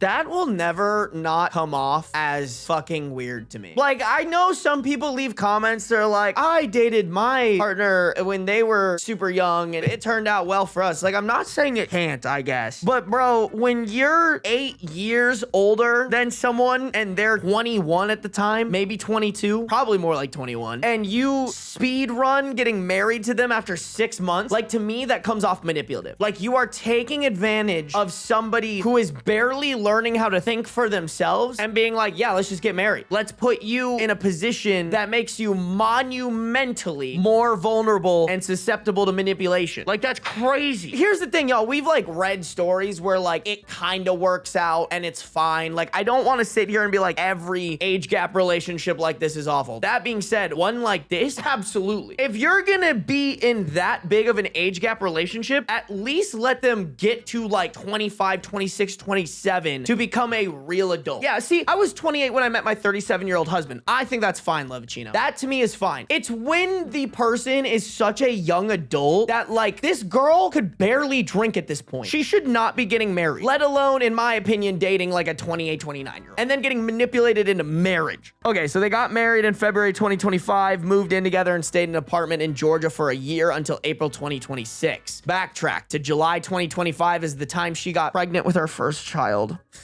Oh my God, they have children. Oh my God. Pregnant with our first child while on vacation to Hawaii. In parentheses, she works for a hotel chain, so she gets crazy cheap discounts anywhere in the country. So every couple months or so, we would make the occasional hotel reservation to take advantage of her discount. In parentheses, this is important later. Around December, her pregnancy symptoms became concerning. Fainting spells, massive weight loss, irritability, headaches, etc. So she quit her job to stay at home, so I became the sole provider for our family, and am still now today, July of 2026.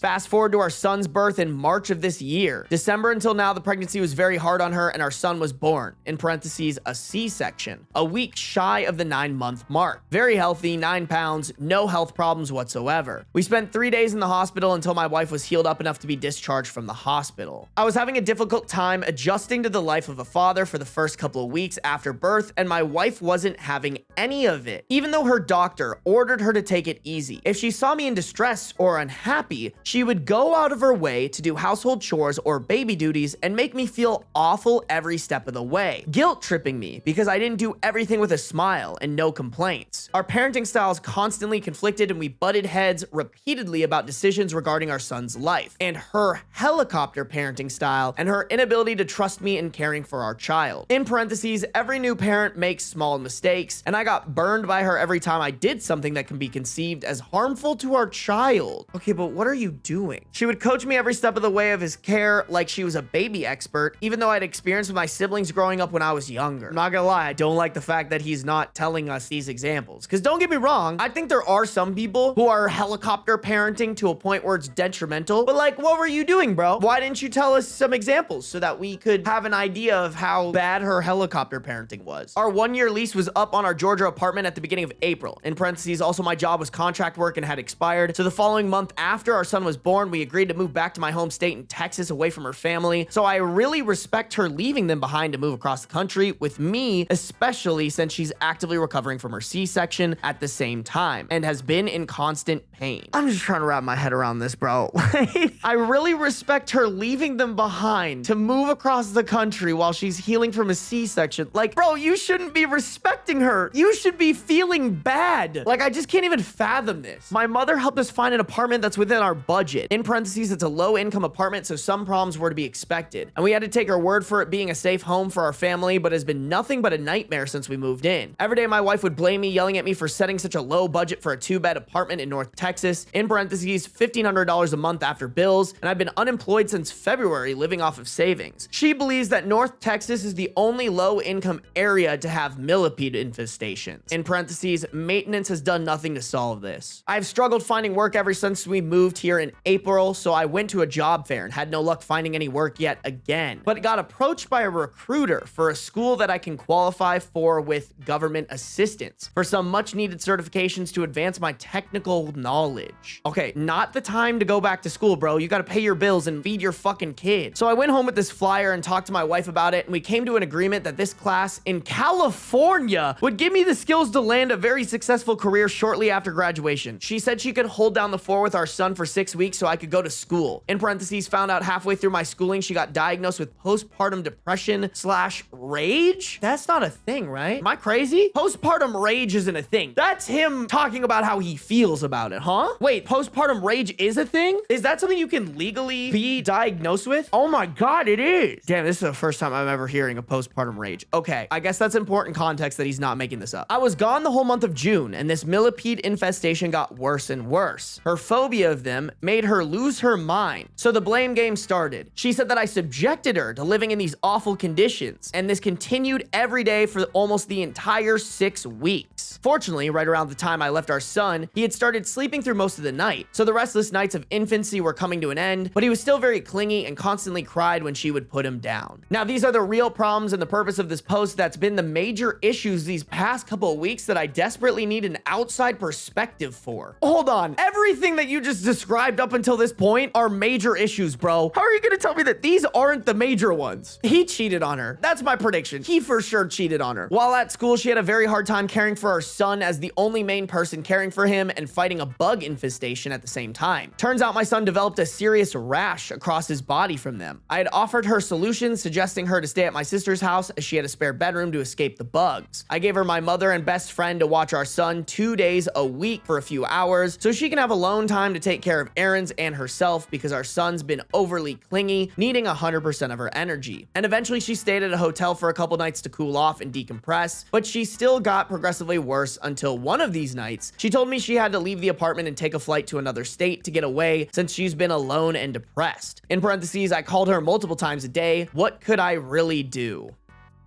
I've only put my wife in absolutely shitty situation and then abandoned her. What could I have possibly done? She had told me nothing about her coming back. She had a meltdown and told me she regretted everything, meeting me and having our son, called me a terrible husband, the whole 9 yards. I begged her not to leave with our child and to stay with my family, but she wouldn't budge and told me she doesn't know if she would ever come back and ignored my calls after telling me all of that and told me to try to stop her. So naturally, I panicked because I thought I'd never see my son again, and while still being stuck in California, mind you. So I made a bad judgment call and called my family at midnight and begged my mom with tears in my eyes to go get our son from my wife, because she's packing to take him to another state the next day. So she drove over to the apartment with my stepfather and completely caught her off guard, and she let them in and tried to manipulate them into thinking everything's okay. But after about half an hour of talking to her and explaining that she can't just run away without my permission and offering to watch our son for the night, they gave up, went home, and left her be. So she called me back and exploded, telling me I got my family involved in our marital affairs, ambushed her in the middle of the night, and tried to kidnap our son from her when the entire time I was secretly on the phone listening to the whole exchange. So we talked about separating, and for the next couple hours with tears in my eyes, I cried out, begging her to stay and keep our family together, which she agreed to give me another chance. No, girl, no. You need to get out of there, bro. Fast forward a couple days, my mom offered me a rental car and a hotel room to meet her for the weekend in Vegas for her annually scheduled trip, since it was a small drive from where I was in California. In parentheses, I didn't have to go to school on the weekends. Wait, is this to meet your mom? Oh, it is. Okay. I agreed, and later that day called my wife and told her where I was going, and she told me if I go to Vegas with the people who tried to kidnap her baby, this is a turning point in our marriage. I thought she was being selfish, just to punish my mom from not getting to see me, but later found out after the trip she was having thoughts of self-harm. So against her wishes, I went to Vegas for the weekend because my mom's older and sick all the time with heart issues and high blood pressure. So I did this because I didn't know how much longer she had. Fast forward to present day today, when I got back from school, she told me to make it up to her by being gone for 6 weeks and showed me a cheap hotel room in the Florida Keys with her hotel discount for only $40 a night. 4 nights, but the only catch is the $2,300 airfare tickets to fly out there, and I told her no. We have enough savings to make it 3 more months, and I just got back from school, so I was still job prospecting and had a few interviews lined up, but no job offers. Okay, I can't necessarily disagree with that move. I don't think this is the time for a vacation. But she insists I'm going to get one of those jobs anyways, and we will be able to afford a new apartment, in parentheses, to escape the bug, since we got a medical document for our son from our doctor to waive the fees to get out of our lease. So she loses her mind and tells me we're getting a divorce now if we don't figure something out in therapy this Saturday. This was a big rant, and I really appreciate you taking the time to read this, but I'm stuck. I don't know what to do, and I want to save my marriage and make things right. So Saturday is a big day for my marriage, and I want to know how I can make things right for her. How do I fix this? Edit, from what I've seen in the comments, let me rephrase one important detail I didn't find important until brought up several times. She immigrated to America in 2020. Her only family in Georgia kicked her out to the dogs, and she was living on her own for 2 years before I met her. She's fully disowned them and will never see them again. She would never return to them and has talked about returning to her home country, back to her parents' home. Y'all, all I can really say out of this is like, this poor fucking kid, bro.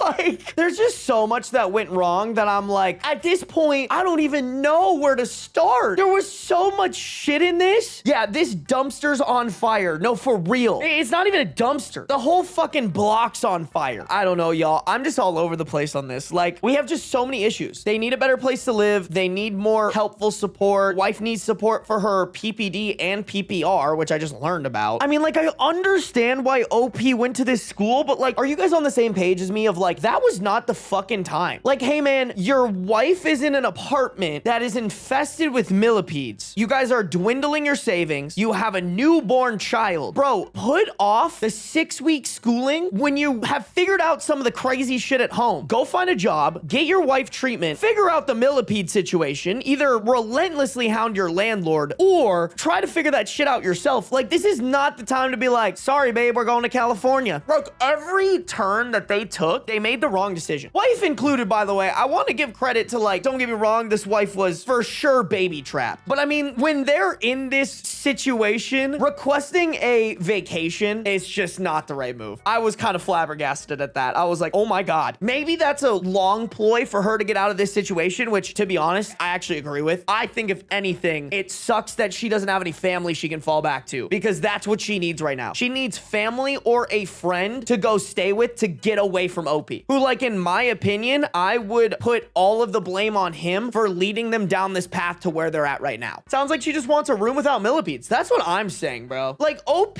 had 4 separate dumpster fires happening right in front of him, and instead of figuring out how to put out those fires, he was like, fuck it, bro, I'm just gonna go get certified in California. Hey, bro, what about what's going on here? 6-week course in California. How much you want to bet it was an Apple certificate? I mean, I'm not gonna lie, I have a friend who works in the Apple stores. They get paid pretty well. That's very helpful of you, Media Master. I was assuming that it was like not a legit certification. Me personally. Feather plushie, I have no clue. That last part, while it was important to know, like, oh, she doesn't have any family, I'm a little confused if that was her parents that kicked her out child or other family members. Miss Morgan, the only thing that's worth at least pointing out is technically, I think she would be considered kidnapping the child if she took it across state lines. If I'm being honest, you guys, it sounds like, as much as like the wife is totally like the victim here, and I really hope that she has friends who can support her and give her like an escape from this situation. To me, this makes sense because of how young she is. She sounds immature, you know, like she is heavily relying on OP, who's also immature, to like solve issues while she's also dealing with her own issues that she's not mature enough to handle because she's fucking 23 years old. So it just sounds like a steamroll. Like, I'm not blaming her for that. I'm just saying, like, it is just a fact that she's immature and doesn't know how to handle this, and that's not her fault because she was fucking tricked into marrying this man who really should be the mature one here. It's just so sad, man. Like, I don't even really know what she can do or what he can do. Like, if OP was in front of me, I think all I could really tell him is, you're a fucking dumbass. Like, not only are you weird as fuck for speed running marriage and a baby with someone that young, but also you've just proven that you are not mature enough to handle this marriage, let alone any other marriage. I don't know what the fuck you were talking about ditching your wife in those awful conditions for 6 weeks. Like, you should have locked in, fucking get a job at McDonald's, bro. Put the fries in the bag. Figure out a way that you can not dwindle your savings and pay for your fucking family and be there to help with the issues that you guys are currently experiencing. Hold on, I gotta see what the comments are saying on this post, y'all. I stopped reading after OP said that his wife doing chores was guilt tripping him. Oh my God, I totally forgot about that part. I totally forgot about that part, bro. Talk about wee woo. I just want to be the victim so bad. You're 30 years old and calling your mama to save you. Grow the fuck up. Your wife had a traumatic birth. She is 23 years old and you're acting like a child. Get a job, be a man, and handle your shit. No, that's how I feel too, bro. Like, he's doing everything except for this. Get a fucking job, be there for your wife, figure out the current issues that you have, stop creating more fucking issues. Living in a house infested with millipedes and you're shocked she doesn't want to live with you.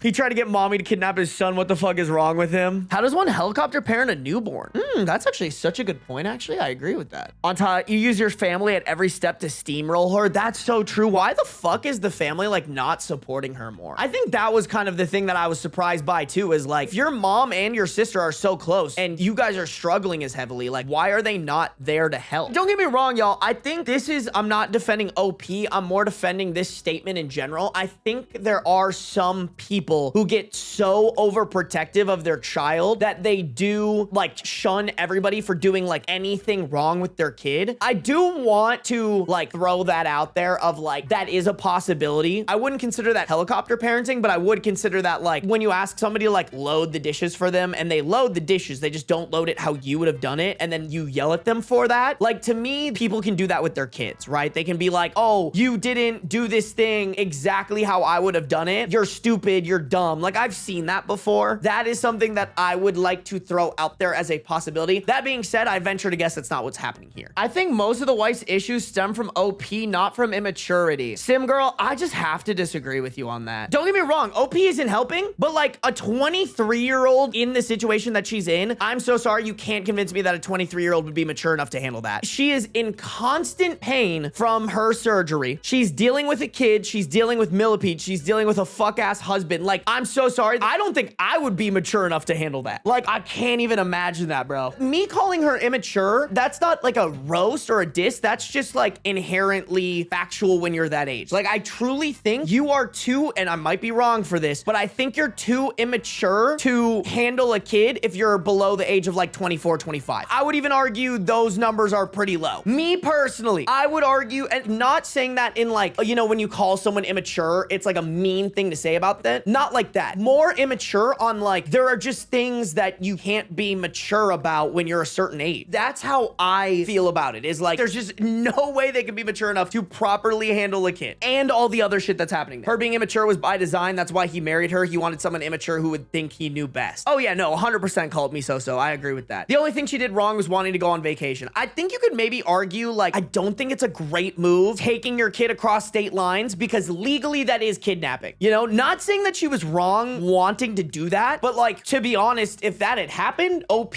would have like legal ammunition against her. Only thing I'll throw out there, I think that was not a great move, but I agree with you, you know? So sad, man. Just so sad. Hold on, actually, let me check this person's profile. Okay, he hasn't replied to any comments that are really helpful. I mean, there's this one where I think someone was shitting on OP and he said, "You're completely justified about everything but the millipedes. They weren't even really an issue until after I left and she agrees. I should have never went to school even with her agreeing with me that she could handle it." She probably didn't know that that was illegal as she is an American. That's true too, Naomi, if you're right. The poor baby needs a safe, non-infested home. That's the core issue here. I agree with that, so. Like, I don't know any of the Texas rules, but like, if this were me, my two priorities, and like, don't get me wrong, the wife's pain and postpartum depression / rage is important, but like, to me, it's like, okay, if I can only focus on two things, it's one, getting the millipedes out of here because my wife and my baby need a safe place to stay. Number two, finding a job ASAP. It could be any job. I don't care. I'm applying to like 100 a day until I have a job so that there's a source of income. And like, unfortunately, money fixes problems. If you have money, you can pay for a lawyer to go after the landlord. You can pay for a exterminator to go after the millipedes. Like, to me, that is like the top two issues, but instead he was like, fuck that. Which I guess he says that he didn't know about the millipede thing, so fair. But then move to the next problem. Like, you don't create another problem of like, okay, now there's a parent gone. It's not illegal for a parent to move their child across state lines unless there's a custody agreement.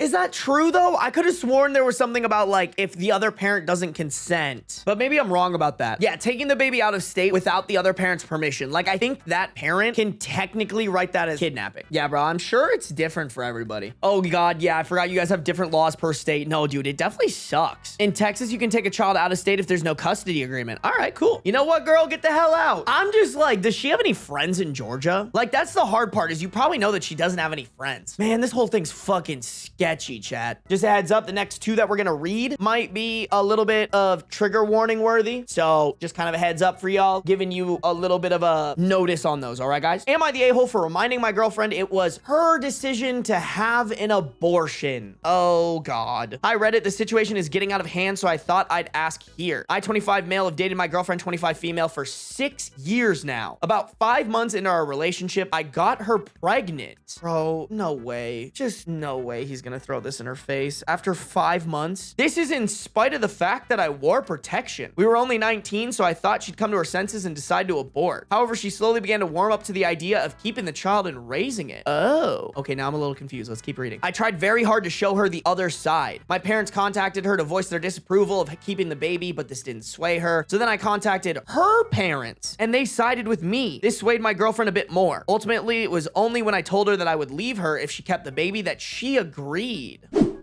Bro said her decision, and he brought in his parents, her parents, and then threatened to leave her if she kept the baby. But it was her decision. Really? Does bro know how decisions work? Because that's not it. Getting backed into a corner and being forced to choose one option, that's not someone making a decision on their own terms. Now, this wasn't me abandoning responsibility. Yes, it is. But rather, it was me stating my boundaries. Oh my God, not the therapy speak to justify backing your girlfriend into a corner to get an abortion. No fucking way. If she wanted to bring a child into our lives, then I would walk away. That is literally you abandoning You got her pregnant. Oh my God. Holy fucking copium. Holy fucking castrate this man immediately. The fact that this girl gave him another 6 years after this is insane. I guess not 6, 5.5, whatever. I'm rounding up. I'd pay whatever support was necessary, but she would be making a decision that alienated lots of people. It wasn't just about her. We have stayed together since. However, these past few months, she's been acting different. She starts bringing up this abortion and asking why I was so against it. Then the other day, she goes crazy. She asked me why I didn't support her and that it was a mistake to have an abortion. I then reminded her it was your decision to have an abortion. We all said our piece, but don't blame this on anyone else. You chose this. She then began crying a lot and called me an a-hole. We haven't spoken since, and her friends have taken her side. Ultimately, I think she's trying the blame game. Am I the a-hole? Yeah, bro. Steaming pile of shitty a-hole, man. I mugged a guy at gunpoint, but they made the decision to give me their wallet. For real? What the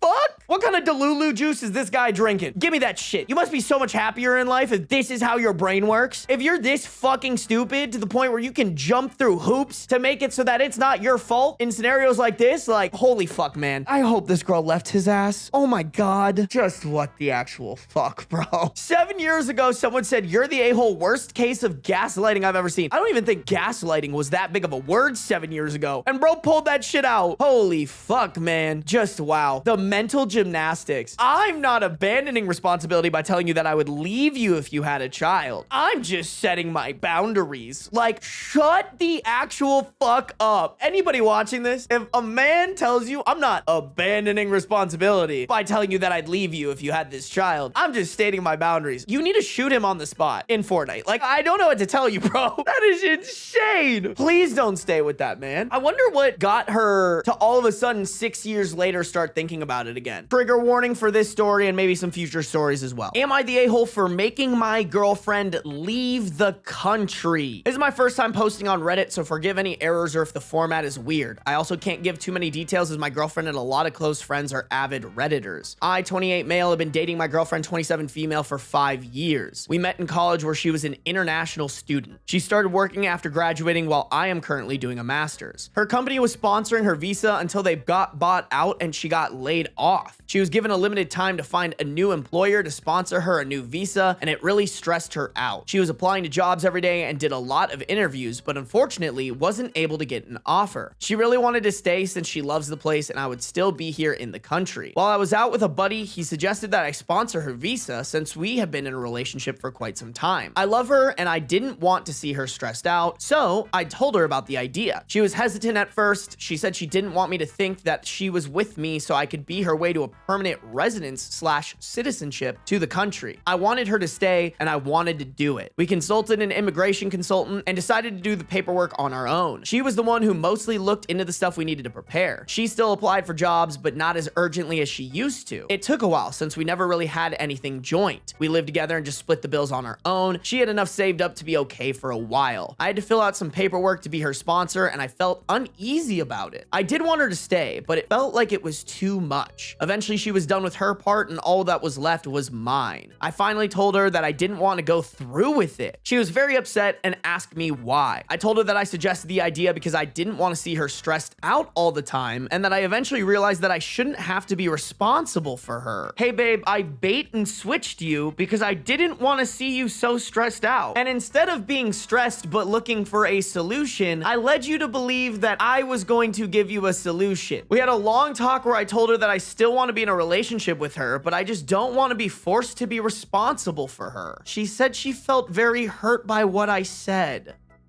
Okay, first off, I think relationships do assume some kind of responsibility for that person, no matter if you're getting married or if you're just boyfriend, girlfriend, like you're responsible for that person. On top of that, I feel like if you don't want to be responsible for someone, you should break up with them. Like, I feel like that's the whole point of a relationship, is that now in your life, you're not only responsible for yourself, but you have some sort of responsibility to the human being that you're committing to. And then cherry on top of that, it's not the responsibility that's the problem. It's the fact that you came up with this idea that would solve the problem, that you gave this facade that you were okay with, and then you last minute switched it on her, which fucks her over because for, I don't even know how long this has taken them, but for like the last couple of weeks when she could have just been looking for a new job to solve the problem, she's thought, oh, it's okay, I don't need to do that as urgently because we found a solution. Things changed and she didn't really talk to me after. She kept applying for jobs and attending interviews, but eventually her visa expired. Before she left, I told her I love her and that I really wanted her to come back. However, she told me that she sees me differently after the things I told her. By the way, guys, sorry, I'm fixing things on the fly. Surprise, surprise, this guy's grammar sucks dick. It has been a few weeks since she left. I miss her cooking, her presence, and being able to spend time with her. I still want a future with her. However, our close friends have been telling me that I was an a-hole. I disagree and I think they are biased. So here I am asking what Reddit thinks. Am I the a-hole? Chat, really quick, the sponsor her visa thing. Honestly, y'all, I didn't even know that that was an option. Is that different from them getting married and her getting a green card because she's marrying a citizen? I'm confused. Like, what does it mean to sponsor someone's visa when you're in a relationship with them? A visa sponsor means like, hey, I vouch they won't break any laws. Okay, interesting. You know what? I think we have to Google this, chat, because I'm trying to understand, is this a big commitment for OP?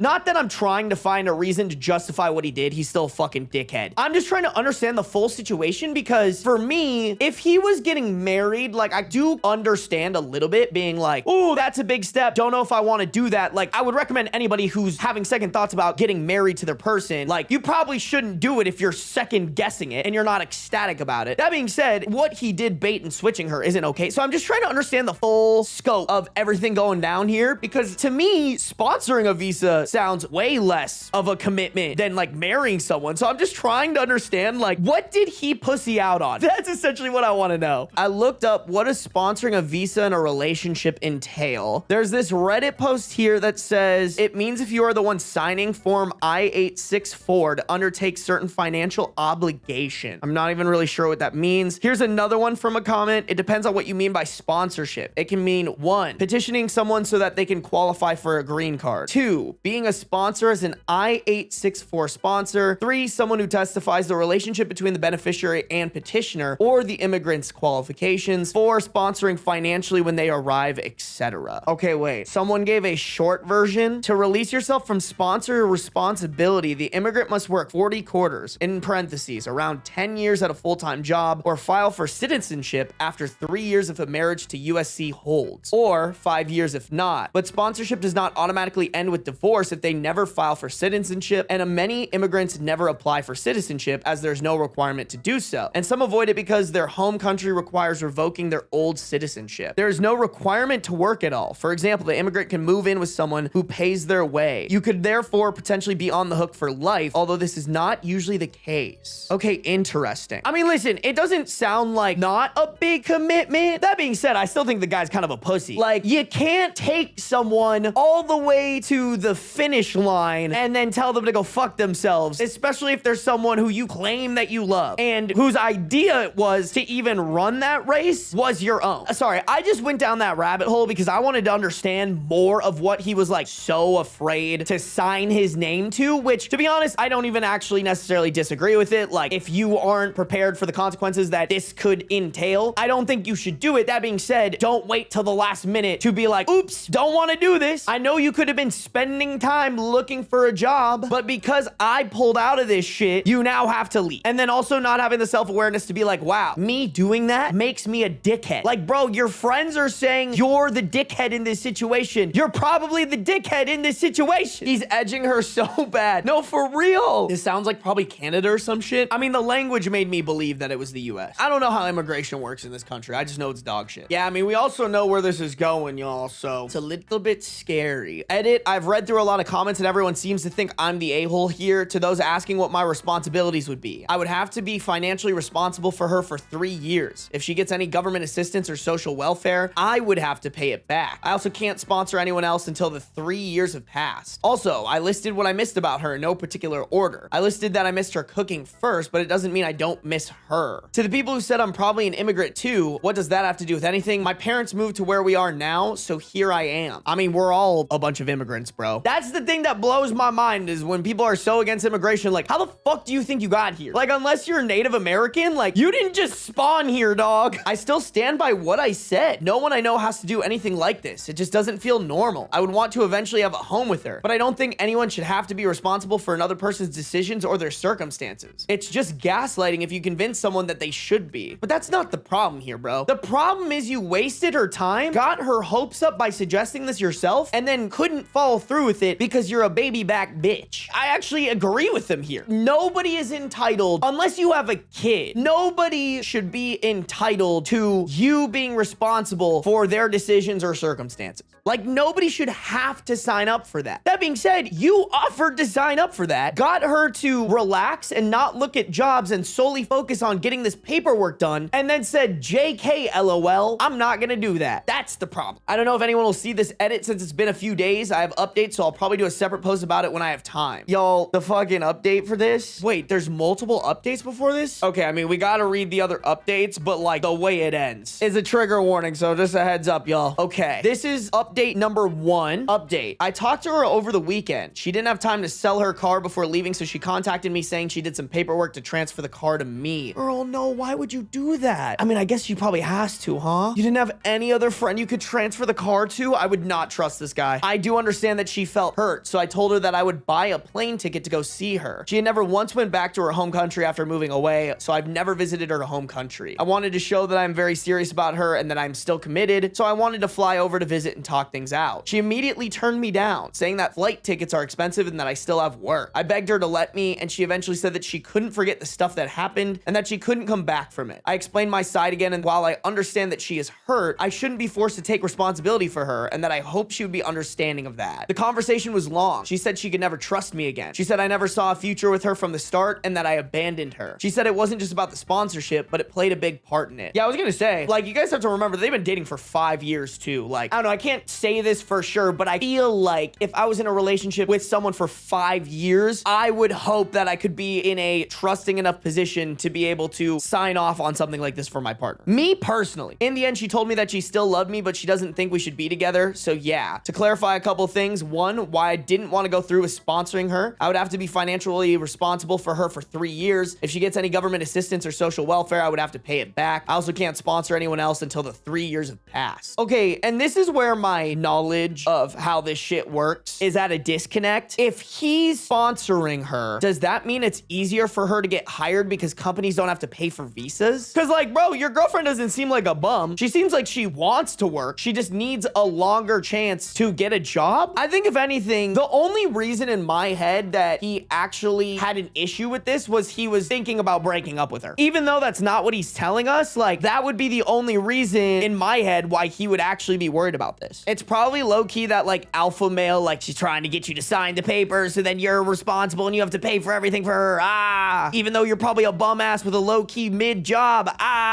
4, yes, no one I know has to do anything like this. No one I know has to make the decision of whether or not to support a visa. I don't think it's fair for anyone to have to take on this much responsibility, and saying they should feels like gaslighting. I'm not saying that you should, but what I am saying is you shouldn't bait and switch them. And also, low key, if you can't commit to that because you're worried about if you can trust your partner not to take advantage of it after being with them for 5 years, you shouldn't even bring it up. Like, you should break up with them. If you can't trust your partner, break up with them. If you truly trust and love your partner, I actually do think you should. Your partner of 5 years, absolutely. The only thing in my head that wouldn't make that okay is if you had been together for like 6 months. If they had been together for 6 months, I'm on his side. Low key, I'm like, you don't know them. 5 years? Come on, dude. Relationships shouldn't be this hard, and having to do something like that doesn't feel normal. For those who have called me an a-hole, how many of you actually have to make a decision like I did? How many of you will actually go through with sponsoring a partner's visa? I mean, fair, but like, we can empathetically put ourselves in your shoes and know that we would operate completely different. Like, you could have just not brought this up with her. Like, that's what we're saying. Is like, when your friend brought it up and you felt uncomfortable about it, you could have been like, not the move. Sorry, I don't want to take on that responsibility. But instead you said, hey, this is what we're gonna do. And then she stopped doing what she was doing to try to get a job. And then at the end, when there was like no time left, you were like, oh, sorry, JK, LOL.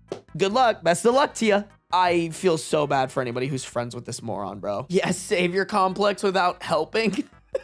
That's rough, man. Savior complex, but you don't want to help is brutal. Yeah, if you didn't want to sponsor her, why didn't you just double down in helping her find a job? Exactly, Jester. Like, that's the answer. It's like, okay, I don't feel comfortable sponsoring my girlfriend of 5 years. We can debate whether or not you should be comfortable with that at another time. But it's like, okay, if you're not comfortable, be like, all right, babe, every Tuesday, we're sitting down for 2 to 3 hours just ripping job applications together as a team. Even though I can't do this thing because I'm scared of doing that, I will do everything it takes to get you a job through this route. All right, guys, trigger warning. Here is the scarier update. All right, guys, little trigger warning. If you can't handle that, now's your time to leave. All right. Okay, so OP posted the update, and then he posted an r/relationship advice. My ex-girlfriend committed suicide after she broke up with me, and everyone is blaming me. It literally has 0 upvotes and 1,100 comments on it, bro. I've 28 male posted before about my ex-girlfriend 27 female and why we broke up, so I won't get into that here. We dated for almost 5 years before we broke up. A couple weeks ago, I received a sum of money from my ex-girlfriend. This happened while I was sleeping, as we were in different time zones, so I only saw it when I woke up. A message was included with the deposit that said, "Hope this helps pay off some student loans." It wasn't a huge sum, but still significant, so I tried to contact her, but I couldn't reach her. Fast forward to last week, a mutual friend of ours wanted to check up on how she was doing, but they couldn't reach her either. They Google searched her name and the country she was in, and through Google Translate, they found out that she committed suicide. No one knows exactly when she died, but most probably soon after she sent me the money. And no one could find anything about a funeral either. She wasn't close to her family and didn't have that many family members in her country. Other friends found out about it too, and since then, everyone has been blaming me for her death. Obviously, I'm devastated by it too. However, I think it's unfair for people to say that I'm the reason she killed herself or that I could have helped her. What? Bro, that's insane. That is an insane level of delusion. I think it's unfair for people to say that I'm the reason she killed herself or that I could have helped her. Bro, what are you talking about? Like, you're not the reason she's in this situation? She's had depression before when we were dating, and I've always managed to get her to get over it, but problems still did come up from time to time. She was also the one who broke up with me after I tried to make things work. After you bait and switched her and then got her deported. Yeah, you guys are saying it too. The wording "get over it" is insane. This incident has very negatively impacted my relationship with my friends as I work with some of them in school. Some very close friends have also stopped talking to me. What do I do? How do I convince them that it wasn't my fault? And how do I get my friends to treat me normally again? Bro, why is that your priority?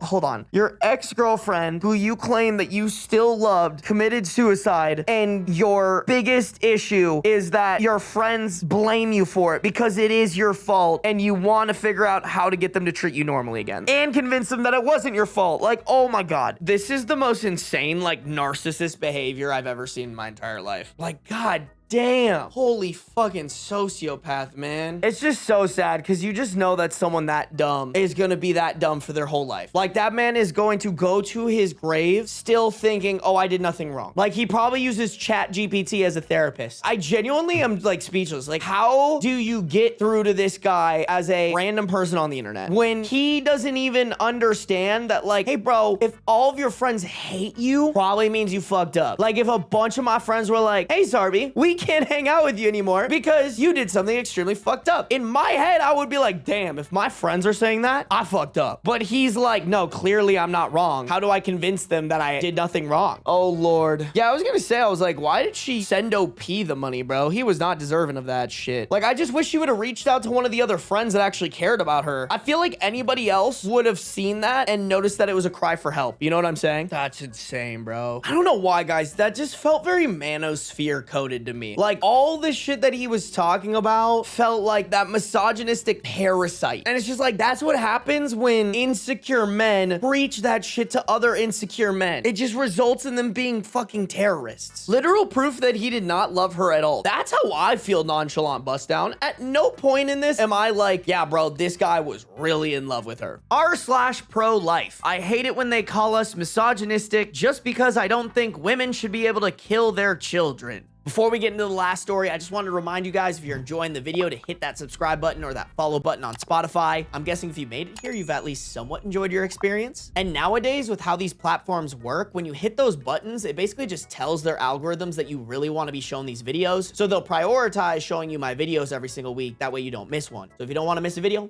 make sure to hit those buttons. Back to the story. All right, you're already wrong on one of those facts, but let's hear this stupid idiot. I guess in their eyes, I'm anti-choice, and I guess they're right. I'm against the choices that end an innocent human life for mostly selfish reasons. A lot of them, in parentheses at all, use another woman's trauma, rape/sexual assault as an excuse for their selfishness. It doesn't get more misogynistic than that. Chat, is it misogynistic to use facts and logic and reason to argue why having safe abortions are really important? Is it misogynistic misogynistic to just know things? If we compare the two, rapists are evil and disgusting because they use their bodily autonomy as an excuse to violate another woman's bodily autonomy. They think their autonomy is more important than the woman's. Abortion does the same. No way he's comparing them. The pregnant woman uses the excuse of bodily autonomy to violate the bodily autonomy of the innocent human life she is carrying. Both are evil, as both violates the bodily autonomy of a precious, innocent human life. Wow, just what a fucking idiot. I'm sorry, bro. You are so fucking stupid, it hurts. Yeah, one of them is an evil man doing the most evil thing you could do to a woman other than just killing her. And the other one is a woman making a choice of whether or not she should bring a child into this world that she does not deem is responsible to bring in this world. And all while doing that, just getting rid of a clump of cells. I hate this shit because it's so fucking annoying what they consider innocent human life. All right, bitch, pull that same energy when you jerk off. If you're a guy and you jerk off at all, you are terminating human life. How dare you fucking joik your peanuts? How dare you? Those are millions of sperm cells that could turn into humans. I don't want to hear about a man jerking they shit ever again. You jerking your shit is the equivalent of a rapist. You are violating the bodily autonomy of those sperm cells. How dare you? Yeah, see how fucking stupid that sounds? Idiot. And surely if the woman was R-worded and kept the baby, they could take a paternity test that would determine if the baby was conceived in that rape and convict the rapist. Okay, clearly this fucking dumbass does not understand how the American court system fails women every single fucking day. Like, dude, use Google. It takes like 5 seconds to use Google and learn about how this exact situation that you're describing, somebody has gotten off on. Was this posted recently? 16 days ago. No fucking way the Epstein files exist and there are still people making these arguments like this. Bro, there are thousands of pages of evidence and nobody's been arrested yet. What are you fucking talking about? Acting as if our court system actually fucking worked. Abortion also allows men to sleep around and escape responsibility of raising a child / getting a job to pay child support. I mean, dog, men do that shit anyways, abortion or not. Like, what are you talking about? And it also implies that women have to choose between a career or motherhood, even though women are capable and strong enough to do both. I wish I was as stupid as OP. Like, he must live in sunshine and rainbows land, or she. I guess we don't know the gender of this moron. I'm just assuming it's a man. Women are capable and strong enough to do both. Okay, doesn't mean that everybody wants to do that fuck shit. And if they don't want to do that fuck shit, it's probably a good thing that they don't. It's giving, I live in a small town. It's giving, nobody ever put me in my place. It's giving, I'm brainwashed by the Sky Daddy stands. Like, just shut the fuck up. Oh, I'm sorry. If you think like this, like, please leave my videos. You are genuinely a dumbass and I don't want you enjoying them.